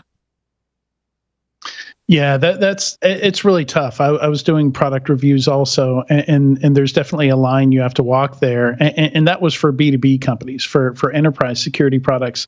When you get into the consumer space, which is something I wanted to do, and there's a little bit more work there. I've seen Consumer Reports do some work there. I think Wirecutter did some work there. There's a few different organizations that have dug into some of these apps. But yeah, it's interesting. I had that Circle Media product, which was like a little box you could buy at Target, and the issue I had with the app on my kids' mobile devices, that would limit what they could get to, how much screen time they had, is it only worked on the phones. Like the kids could just go over to the Xbox and then spend as long as they needed there. So I needed something that would do the same thing there. And it was interesting the way this device worked. It was kind of ingenious. It would do ARP route poisoning. Sean will probably know what I'm talking about there, to interrupt the connection to the router. So basically put itself in between the Xbox or whatever the other device was and the router, so I could enforce that screen time. So after 30 minutes of using the device, it would literally just in the network jump in the middle of that connection and cut it off. But they were so smart about it that they even put it, I had no idea this device had a battery in it. So if the kid realized, oh, this device is preventing me from, playing Halo or whatever they're trying to do, they can try and unplug it, and it still has 8 hours of battery life, even if they unplug it, because it's connected to the Wi-Fi and has a battery built into it. I was like, that's genius. Nowhere on the box or in the marketing did I see it having a battery. And my kids did exactly that. They discovered, oh, this is the thing preventing me from getting online. I'll just remove the power. And it stayed on. I believe it's called Circle. Yeah, it's pretty impressive. Circle, yeah.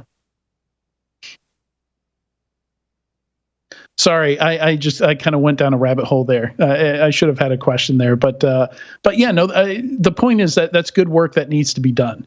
Because a lot of these apps and devices are built by small companies, small teams, and like anything else, getting something to market, often security gets skipped, right?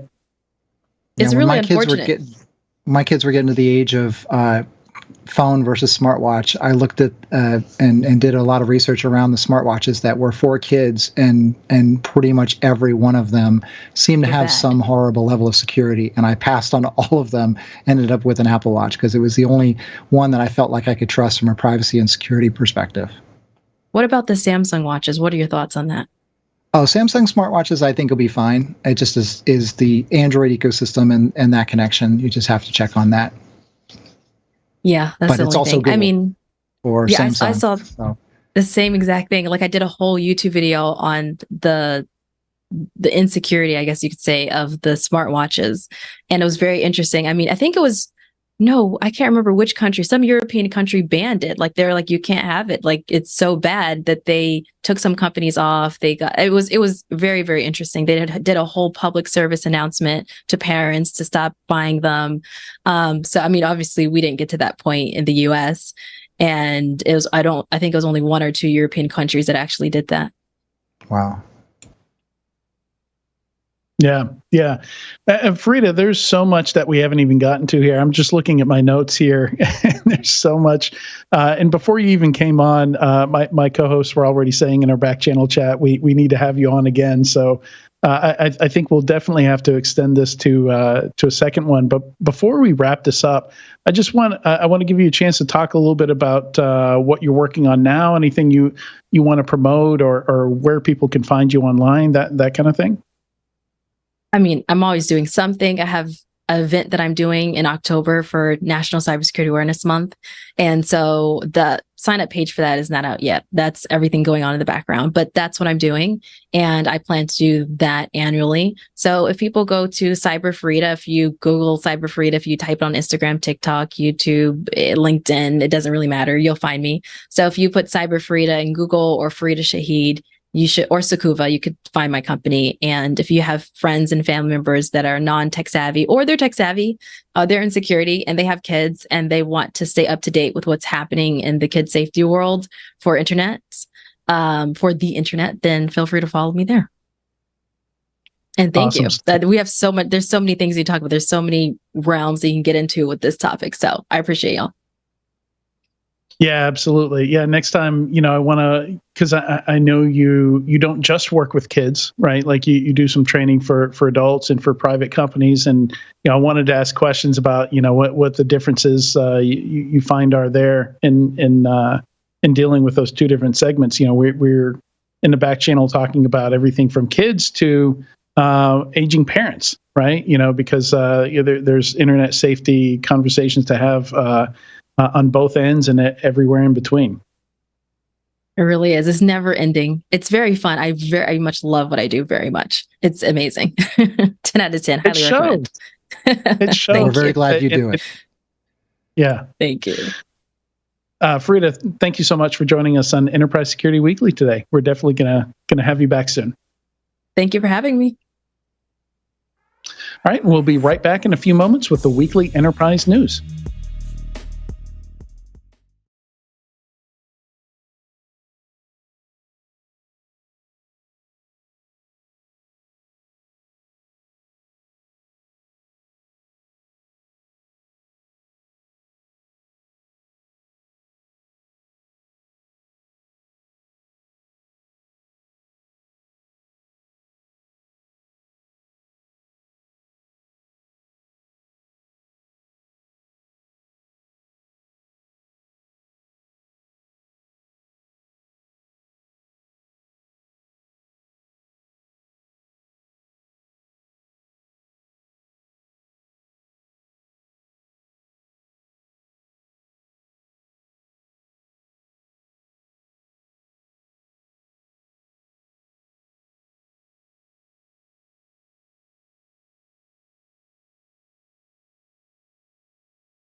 Created in 2005 and hosted by security industry veterans, Paul's Security Weekly is your source for in-depth coverage of the latest vulnerabilities, exploits, and security research. Our weekly security news discussion dives deep into the security issues we face today and potential solutions in a fun and lively atmosphere. Each week, we bring on guests from the security community to learn about their journey and discuss topics relevant to their work and research. You can also subscribe to our show by visiting securityweekly.com/subscribe or look for Paul's Security Weekly in your favorite podcast catcher. We've recorded a ton of content over the years, so we created Spotify playlists featuring some of our favorite episodes, including interviews with Marcus Random, John McAfee, and Chris Roberts, to name a few. You can find them at securityweekly.com/starter packs. Welcome back to Enterprise Security Weekly. Follow us on Twitter for live stream reminders, highlighted clips, memes, and more. You can find us at SEC Weekly, SEC Weekly. Now for the Enterprise Security Weekly news. You can check out securityweekly.com/ESW326 if you want to follow along with the different news items as we go through them. And sadly, we do not have Tyler Shields joining us today. I think he had a bad headache. But Katie, Sean, any in here, instead of just going through it normally, any in here that really have you excited that you really want to talk about? Should we talk about sharks? CISOs in jail? We can't go to the cocaine scroll sharks, but story we'll get to that first, Sean. I know. I just get excited about the cocaine sharks. First there was Cocaine Bear, now cocaine sharks. So this will tease people to stick around till the end of the news segment, because then they'll get to hear about the cocaine sharks. That is the whole purpose of the scroll story. You've given away the secret. I'm sorry. I'm not good at keeping secrets like that are open secrets. Yeah, so Katie, you wrote about this a little bit. Number 11, we've got Russia sends a cybersecurity CEO. I think in the intro I said CISO, so I misinterpreted this a little bit. But CEO of a cybersecurity company that moved out of Russia to Singapore, I believe. But I guess he went back home and they arrested him and he's been sentenced to jail for 14 years. So not exactly what you were writing about in your latest Reformed Analyst, but still not a great precedent. Yeah, I'm guessing that the circumstances were entirely different than the companies that we've seen here. The chief Russia's going to Russia. Right. So, Russia, totally different situation. And because we work in a field that has no borders to a very large degree, you've got to think about the implications and what it means for you and your life and your family and all kinds of things. But if you're just talking about, here in the U.S., what does it mean to be the head of security now? Where have we come from and where are we going? Like, a lot of people are worried that if they want to take on that role, if they want to take on that challenge, they're basically putting their head on the chopping block. I don't necessarily agree with that. I think we have a lot of steps to go through still. I think we have a lot of nuance that we still haven't covered. And as far as being considered an equal member of the executive team, members of boards, we've had people going there for years, but I think there's still a little bit of a perception of security as being the outsiders. And some of that is just, we are the new kids on the block to a large degree, chief executive officers, chief financial officers, they've been around forever. They're accepted, they're understood. And some of it is what we do to ourselves, getting too mired in the technical details. I still hear it when I talk to people in security. There's they don't understand. Well, no, but do you really understand the really deep nuances of every other business department? Probably not as well as you think you do. So there is this conundrum, and really it's a lack of communication that's happening between the security department and the rest of the business, and you get yourself into a little bit of a sticky situation because you are the spearhead. And if something happens, to the company while you're in charge of the security department. What does that mean? What is that going to mean? So I wrote about it. I gave my opinion. I talked to two of my colleagues, friends in security, Kevin Johnson and Ben Rothke. They had almost opposing views on it, so it was really, really interesting to get their perspectives. I won't be like Sean and spoil the punchline there, but I think if you work in security, you've probably thought about, what am I doing? You know, what happens to me if I am in a position where I have to handle a breach, and maybe I know things people don't, or I find myself in a position of a breach and the rest of my executive team is totally throwing me under the bus. What do I do? Yeah. Yeah, I mean, there's I forget the name of the insurance, but there's a class of insurance that CISOs have to get personally, just to protect themselves personally from liability, which is I from what I gather is a fairly recent development. But it sort of follows the whole medical community where doctors have to get medical malpractice, and you can't operate. You cannot have a license to practice medicine without it. But it's crazy expensive. Sometimes if you're part of a medical group, companies, your company will pay for it. Probably same thing for CISOs, and sometimes they won't. And then you could quite literally be out $100,000 a year. Yeah. Yeah, and it's there's a lot of interesting stuff in this piece you wrote. Like I didn't know the story behind the very first ever CISO and the origins of the CISO role. You've got a lot of really interesting stuff in here, and it's been years since I've heard anybody mention Spaff's Law, which Ben going back. Yeah, those who know Spaff, I won't spoil everything, but I will read out the Spaff Law, which Gene Spafford of Purdue, pretty famous cybersecurity educator. If you have responsibility for security but no authority to set rules or punish violators, your role in the organization is to take the blame. It's great. I mean, it's not great, but it's not great. it's not great. It's a useful. It's a useful thing to know. Yeah. Taking it to the next level, when you're talking about CISOs and potentially or having insurance personally, I would imagine that CISOs of publicly traded companies have very stringent requirements on what they can say and can't say, because it could affect, especially now with the stock of the sure. Yeah, exactly. Well, the SEC is now saying that you have to disclose information about how you're protecting your environment. If the CISO has an off-the-cuff remark like, "Oh yeah, well that incident wasn't that big of a deal," that could be problematic. So I think that one of the things that we're starting to see is that there's more responsibility that comes with an executive role, such as a CISO, which is an officer role.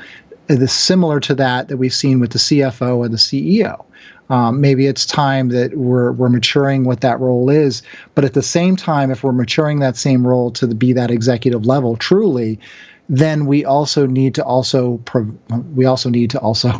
provide some more than just responsibility, but also empowerment in the role so that they can make some changes, improve things, and not just cut off the person that would happen to be in that role when something happened.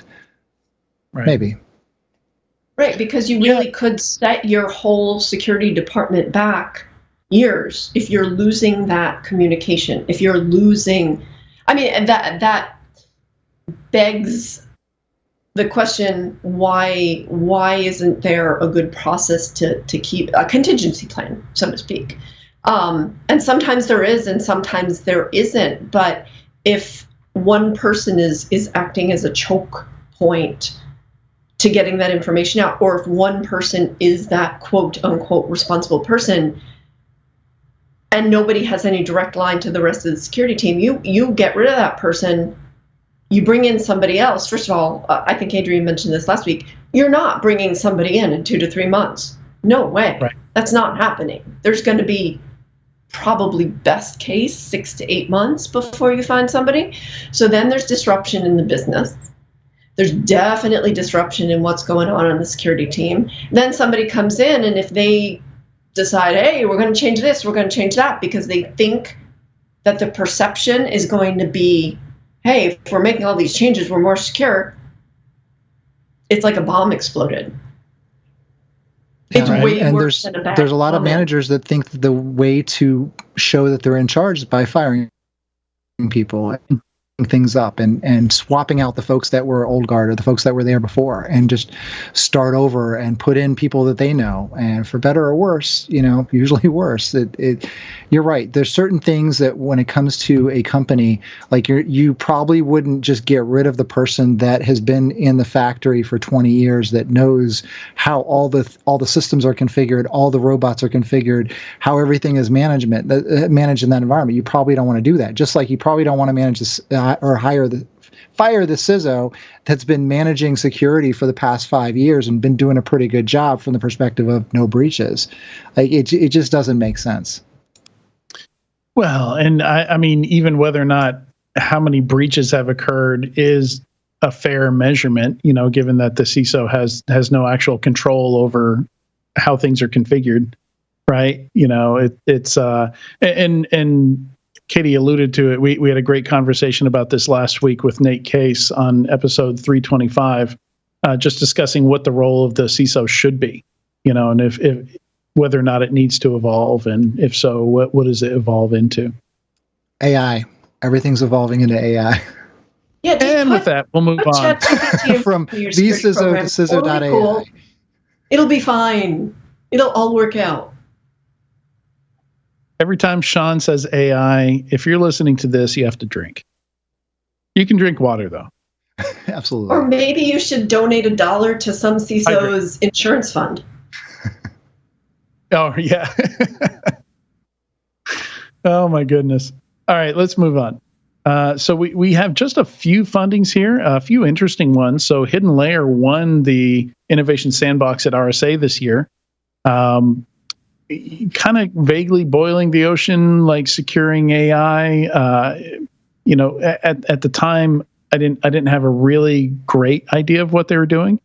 Certainly there's a market for that, but it looks like they just raised a venture round. They're not calling it a Series A. I don't know why, but $32 million round. There's not really any news out on it yet. So this was Mike Prevet on his security-funded newsletter, just pointed directly to the SEC on this.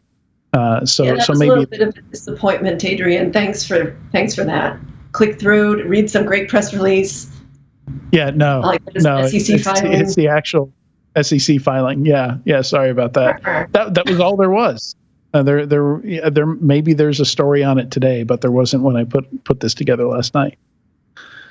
But yeah. So interesting company to watch. One of now many AI security startups that we've seen pop up. It is interesting, the trend of not calling them a series insert letter here. It definitely says a lot about the financial market, but I'm not quite sure what that is yet. But we still see plenty of Series A and seeds. It's the ones that are raising a down round, a round that's smaller than their previous round. I think that's where we see it get really creative. Yeah, that's true. It's those extensions.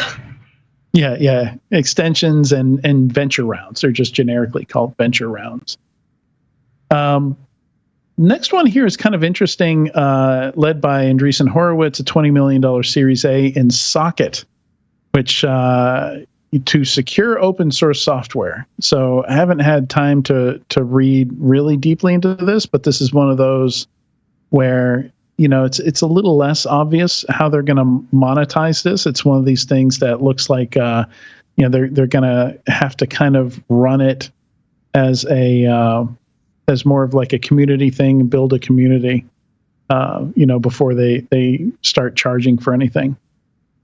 I was going to say, how are they going to do that? Are they going to focus on those distributions or those open source software things that are used in everything else that we've learned about recently? That baling wire and duct tape seems to be the underpinning of a lot of these big products, and we don't even find out what the issues are until someone uncovers a vulnerability, and it ties to a project, an open source project that one person is running part time. And are we going to start with that? Like, what is the approach? First of all, how does that show impact? And then second of all, like you said, Adrian, how do they monetize it? Yeah, because so far what they've launched, it's all free tools, and they've launched like 8 products, but they're all they're not really products so much as they are like simple tools. Like they have a Chrome plugin. Chrome, Edge, Brave, because they're all based on Chromium, where when you're downloading an open source project, they verify, they validate whether it's secure or not, or something that's been typo squatted. So I assume there's some kind of threat intelligence on the back end there.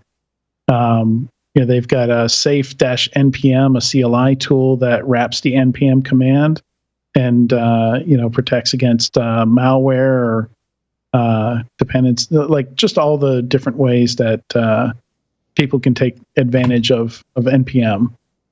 Okay.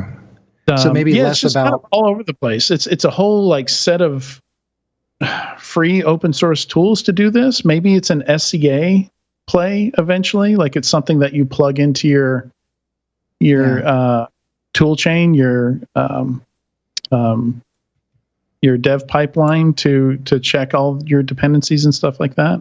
I don't know. Sounds like it. Sounds like less of trying to prevent the next Heartbleed and more of minimizing risk around the use of open source software and making sure that you're having something that, like you said, that's coming from the right repo.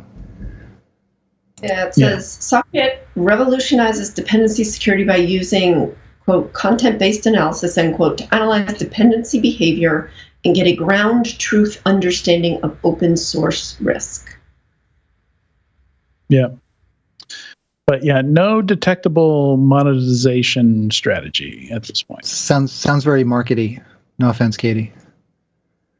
I didn't make that up. I just read it. Oh, I know. I'm just saying it sounds very markety. No offense to you. Oh God, you can't offend me. No way. I spent the first software company I worked at, I ran around for 1.5 years yelling, "I'm content, not marketing. I'm content, not marketing." Content is marketing. Shh. Zip it.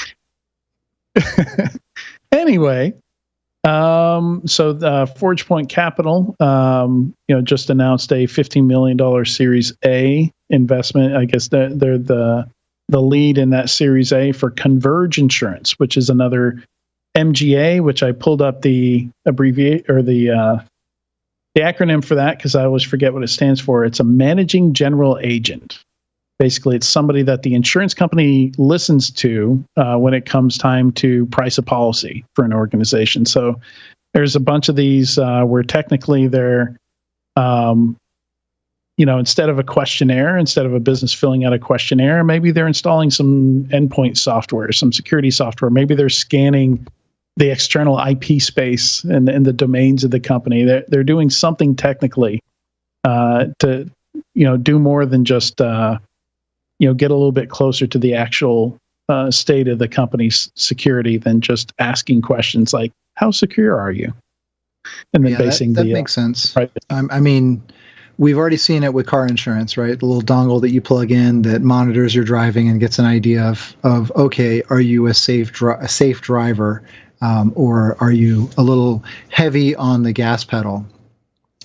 So I guess this is just kind of an extension of that in different space where it's been very difficult to really identify what the risk is in that area. You can ask questions about how many domain admins you have in Active Directory, but that's not going to give you really the full picture of what the security is in that environment. And we've worked with a lot of insurance companies and a lot of customers around insurance and security. And you can't. I should say it's very difficult to distill the security posture of an organization down to a questionnaire. There's a number of identification and indicators that you can realize or find in that environment. But it's very difficult to go, all right, if I ask these 10 questions, I will know what the risk is and the risk profile of this customer is. Yeah, that said, I don't know what they're doing. I don't know what the technical, what that lever is. You know, they say they're looking at some data. I'm not entirely sure. You know, maybe some kind of proprietary risk assessment. You know, they pull stuff from the SIM. I don't know. But there's a bunch of others in the space. There's Corvus, Coalition, Resilience, AtBay, Alpha Secure, and they all have some different terms for it. Like some of them call it, Resilience calls it cyber primary care, a bit of a healthcare analogy there. AtBay calls it active risk monitoring. Coalition calls it active insurance. But it's the idea that you're, like some of these companies, if you open up a port to the internet, you're going to get a call on the phone. They're going to say, "Hey, why'd you do that?" So they're actually going to they're going to micromanage every change you make to some of these folks to your environment because of the chance that it could introduce risk. That just increases the chance of breach. Just license BAT. License BAT, yeah. I've got it right here. You're good. The breach avoidance technology right here. This will prevent the breaches. Your risk score will go to perfect. Your cyber bouncer is here. Shake the bat threateningly at your sock. With the bat, exactly. So wait, who uses it? Is it the people in the SOC, or is it the insurance company coming in saying, "You opened up your port"? Why not both? It's the MGA, whatever they are. Yeah, whatever it is. Could lead to a bat fight. Yeah. I was going to say, Adrian, you defined what the acronym was, and I still had no idea what it was.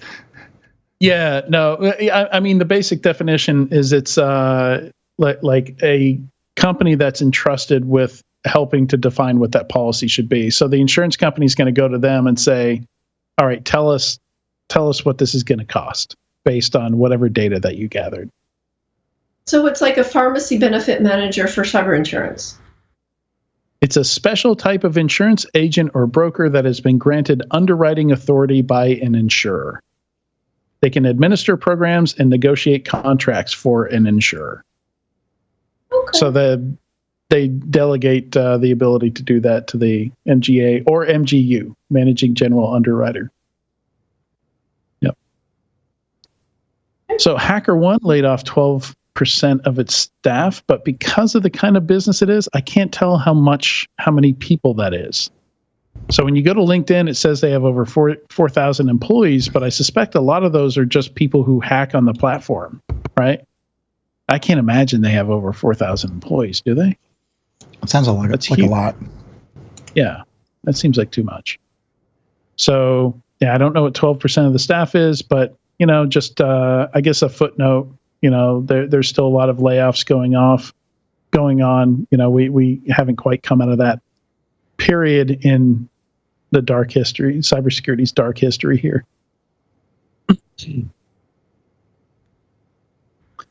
Let's see, what else?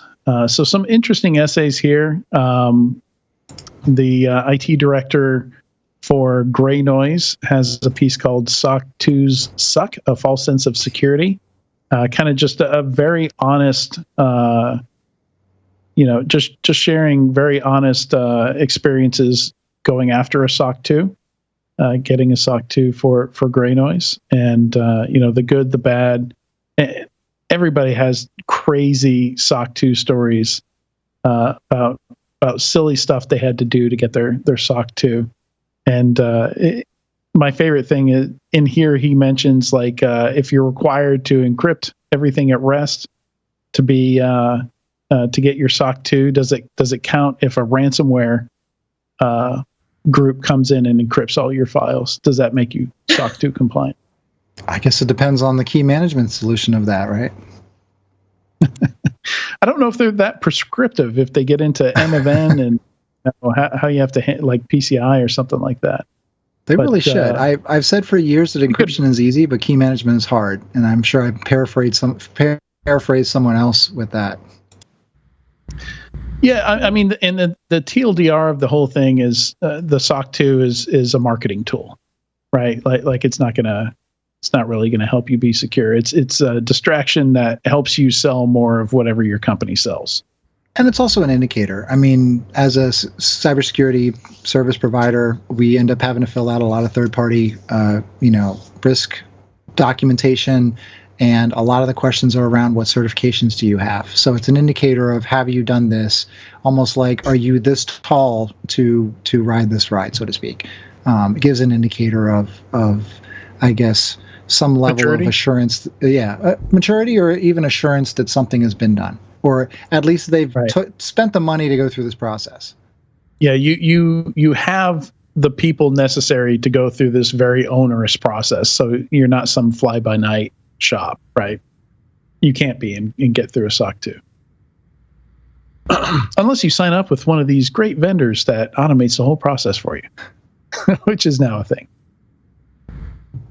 And they don't really. I'm sure they make it somewhat easier, but they don't automate the whole process. All right, so cyber insurance actually shows up a couple more times in here. It's not supposed to be the same item twice there. I don't know why I've got the 8 and 9 should not be the same thing. Thought there was another one here. But yeah, so this is just a ridiculous example of a denial. Apparently somebody's cyber insurance policy was denied because there was no physical damage to the systems, which, yeah, of course there's not going to be physical damage. If unless you have bad. Unless you have bad. Yeah. I can't believe that this has to go to a higher court, right? Like, that's, unless it was in the very, very, very small print and somebody's legal team seriously screwed up. How could that even be a thing? I'm thinking somebody really screwed up and should have never agreed to this policy language. Fun fact, lawyers can be your friend. I just don't, after reading like this, anything else, lawyers are dual use. Ever been signed off on. Yeah. My guess is a lot of time the lawyers are focused on. Yeah, my guess is a lot of time the lawyers are focused on contracts and not necessarily policies, like insurance policies. Pretty big deal. I mean, you get a cyber insurance policy, you want to know that any kind of insurance policy, right? You want to know that it's going to pay out when you need it to. So, yeah, I mean, or at least it says gloss over that at your own risk.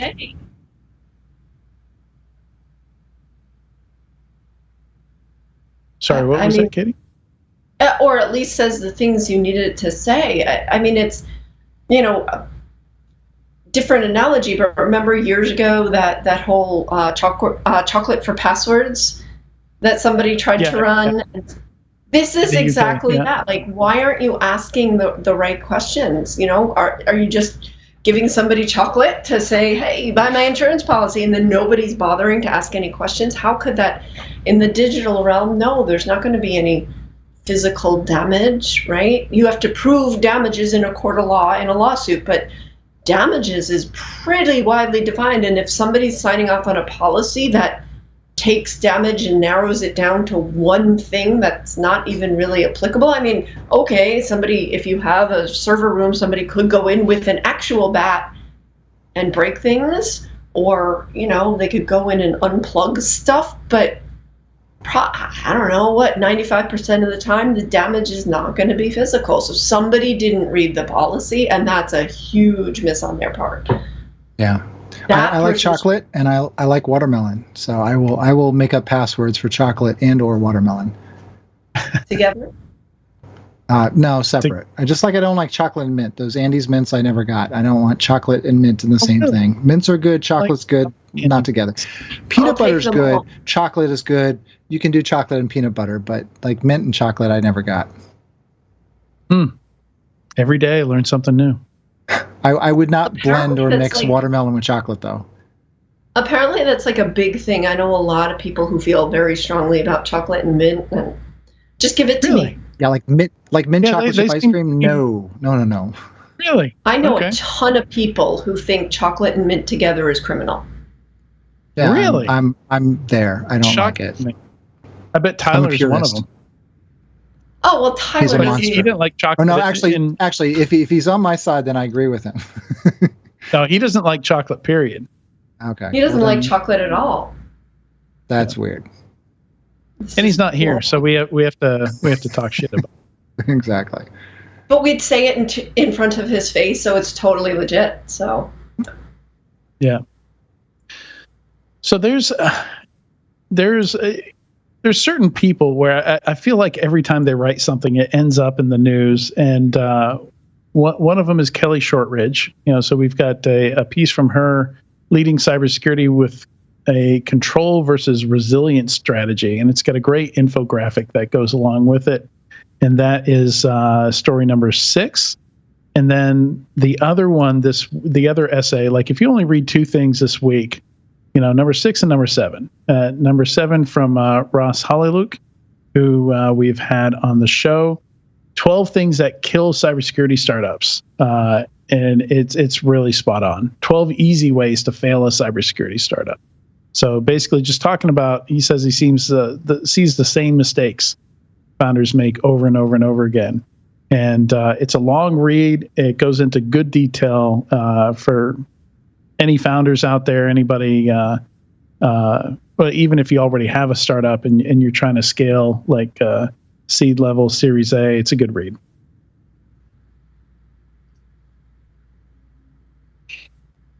I see it is long. But there's a lot of really good points in here. One of the things I love is he says, trying to be yet another single pane of glass. And most security products want to be a single pane of glass, but instead they become a single glass of pain. Single glass of pain. I like that. Yeah, it's a good article.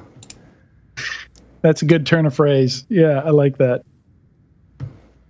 But yeah, it's I mean, product market fit shows up a lot here, talking about understanding the customer versus understanding the investor. Because if you're going to be, and that's a big difference you see between bootstrap companies and venture funded companies, is the venture funded companies sometimes make the mistake of optimizing to impress the investors, which is why these press releases we read are just awful to us, or from a buyer perspective are pretty awful. Versus, if you're bootstrapped, there's only the customer. Like that's the only source for money. So that's you're going to optimize for the customer. You're not going to make that mistake. So a lot of really good advice in here. Really good insights. Another one I found interesting that's not really cybersecurity related, number 10, is Kickstarter's AI policy. So they just introduced an AI policy. It doesn't go into effect until August 29th, until the end of the month. But I found it interesting because it spends some time, and it's careful to say that this is kind of like a living document, like they reserve the right to change it going forward if they decide it's not the right thing. But they spend some time trying to define and a lot of it's transparency. A lot of it's like, hey, if you're using AI, you're obligated, just like the SEC wants people to understand the risks before they buy stock. And that's why SEC filings are required. Kickstarter, very much like no guarantees. You're investing in a project. You're not paying for a product. They try to be very clear about that. And part of that is, it's a very different case if somebody's going to be creating art by hand versus if they're using DALL-E or Midjourney to make it, right? It's understanding the difference there is very important to people who are going to be investing in some of these projects. So it's just something you have to, when you're creating your project, you're going to have some checkboxes. Are you using AI? How much are you using AI? Describe how you're using it in your project.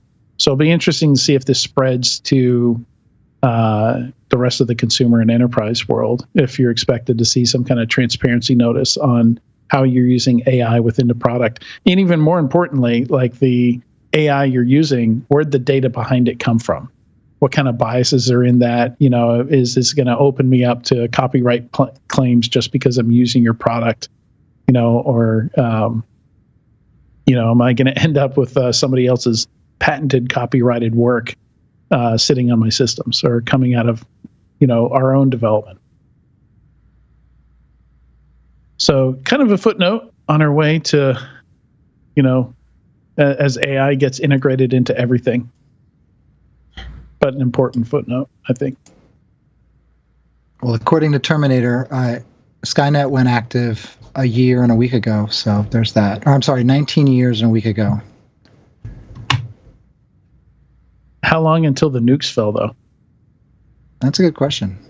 Between when it went active and that happened. Yeah, let's move on. Let's see. Good piece from Tanya Janka on the difference between product security and application security.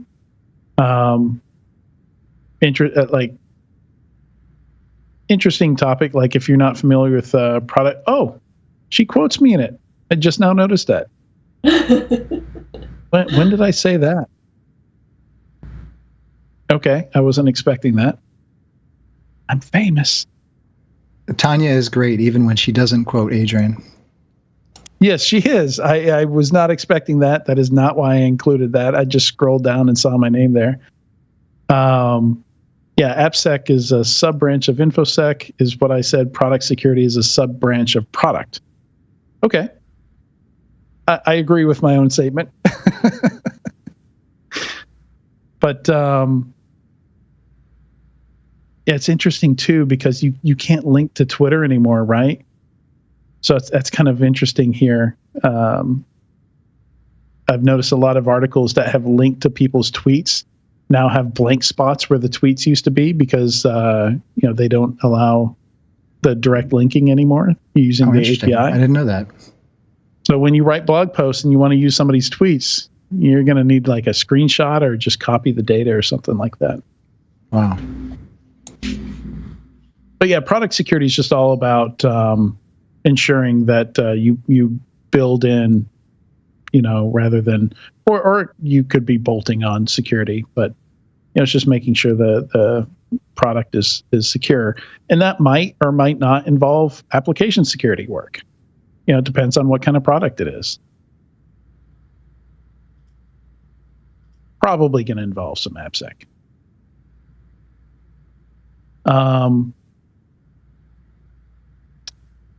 Yet another framework about how to use large language models securely. A lot of good detail in that one. That is story number 13. There's so much coming out about that right now that I fear that everybody's going to fall into the trap of information overload and just like, this says this and this says that, and everybody has an opinion on it, which is perfectly fine, but I think at some point it's going to become too overwhelming.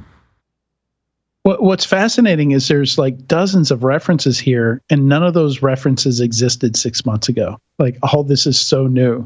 So like this is a post that's building on top of other posts, that have only existed for a couple months. Like, there's references to Lakera in here, their Gandalf tool, which we've talked about in the past. Daniel Miesler, who we had on, we did an AI special a little ways back. And then what was the other big one? Yeah, the OWASP. There's now a large language model OWASP top 10 project, currently at version 0.5, and he references that as well. What's really cool is you can use these LLMs to ask questions and come up with a really good new framework. Yeah.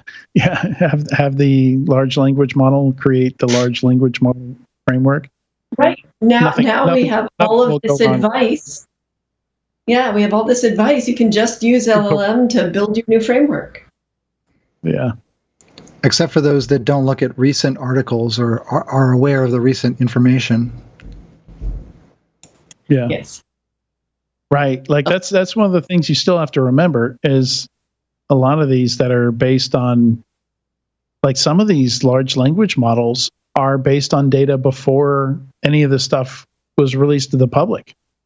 So like they barely even, they don't know how people have reacted to them, which seems how you keep them from being self-aware, Adrian. You've got to keep the AI from becoming sentient and self-aware. You got to use. Because we're all going to lose our jobs to robots, right? I mean, that's.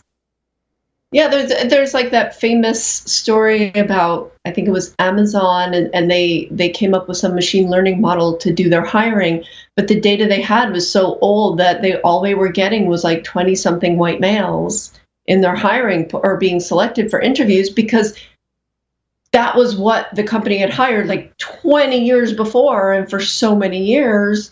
So it was actually discriminating against diverse candidates because the data wasn't current. So, yeah, it's problematic.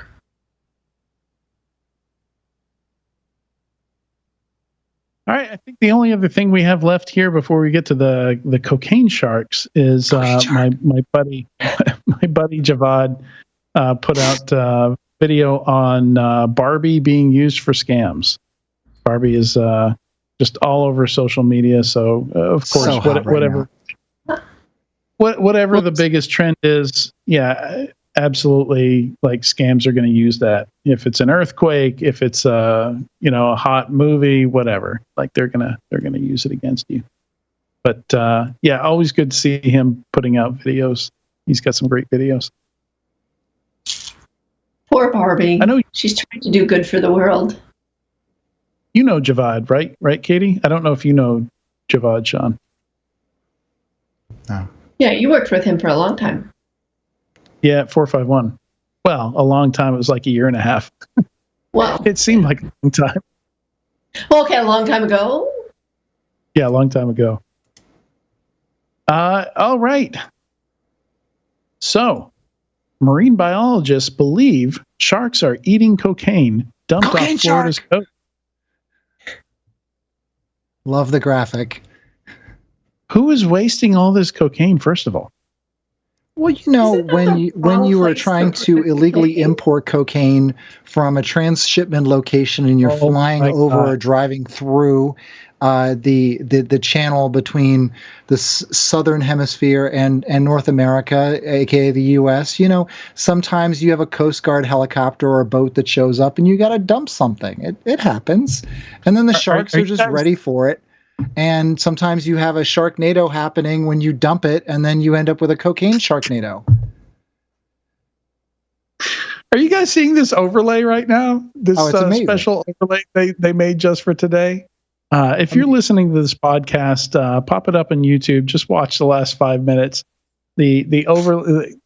Our production crew has really pulled out all the stops and made a custom one for today's squirrel story.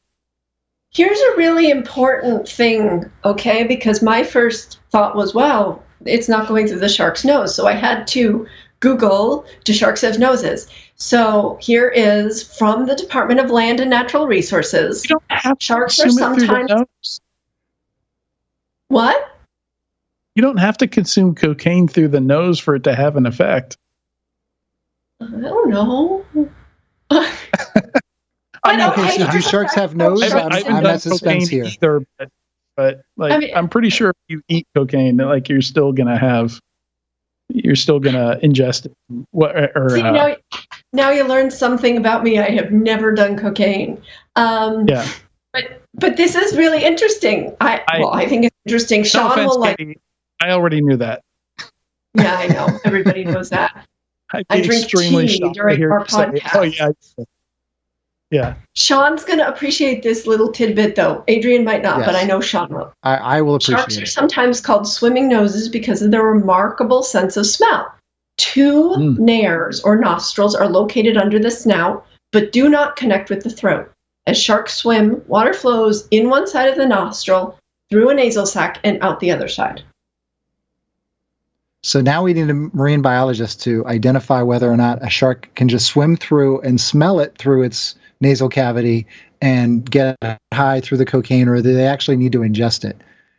And like the cocaine Sean, bear, how many kilograms are they actually ingesting of cocaine to really like get enraged and then go attack campers or whatever they do in the water? Campers? There are no campers in the water. Cocaine bear was attacking campers and hikers. I know, but this is cocaine shark. I know. He's attacking surfboards. Which have their RV boat on the water, you see. All right, you're off the scriptwriter team for the movie, Sean. No, I'm on it because you need someone that's going to bring the ridiculous up, that's going to meet the requirements of what the audience wants. Good argument. Good. Yeah. Exactly. Okay. So keep me at the table. I'll throw out all the ideas, and we can make this a thing. And then we can do a collabo with the Sharknado. There's going to be a whole series of on strike. Yeah, we'll write it ourselves. Hollywood writers are on strike. You're right, Katie. There you go. Job opening. You're gonna cross the line. You guys are gonna.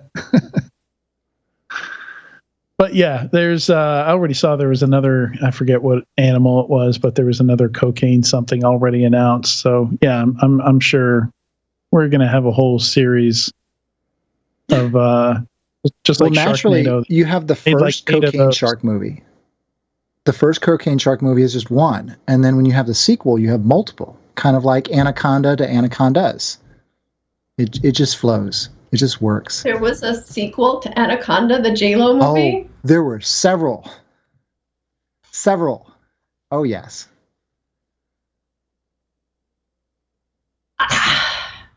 Flabbergasted. All right.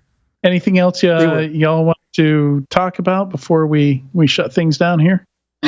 And the Anaconda movies were great documentaries on the living and continual habitat and habits of the anaconda. Oh boy.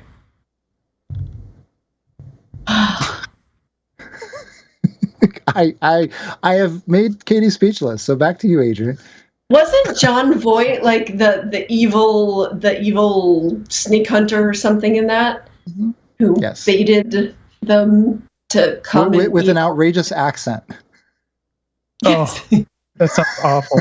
What is this? This is the Anaconda? Anaconda, yeah, the first one. Oh, is that just the name of it? Anaconda? Yeah. I missed that one. My favorite part was when the snake went up through a silo and then jumped down and ate the guy. I don't even remember who the guy was. It was like Ice-T or something. Or what's cool is I think in the second one, Anacondas, there's an overhead shot of where you see multiple snakes going through the water and it's kind of moving grass or weeds. There's a similar shot in Jurassic Park 3, I believe it is, where the raptors are advancing on the group that is trying to get away from them, and you see from above as they're moving through the grass. That's a really cool shot, and I forget which came first. I think it might have been Jurassic Park, but really cool, like interesting shot from a cinematography perspective, showing the danger approach them is very, very cool. Is it cinematography when they're creating it graphically? Sure. No, it just refers to how you set up the camera. You know what the shot looks like. So like, it's the process of putting together the whole shot. Okay, so it doesn't refer to cameras actually, because there weren't any snakes there. Like that didn't, Well, they put them in later, but they didn't have still have to film the live stuff. Yeah, you still have, even with entirely CG scenes, you still have the concept of cinematography, even though there's no physical camera involved. But yeah, so I have a task for you, Sean. When you go see the Meg tomorrow, you need to report back and let us know about the megalodon.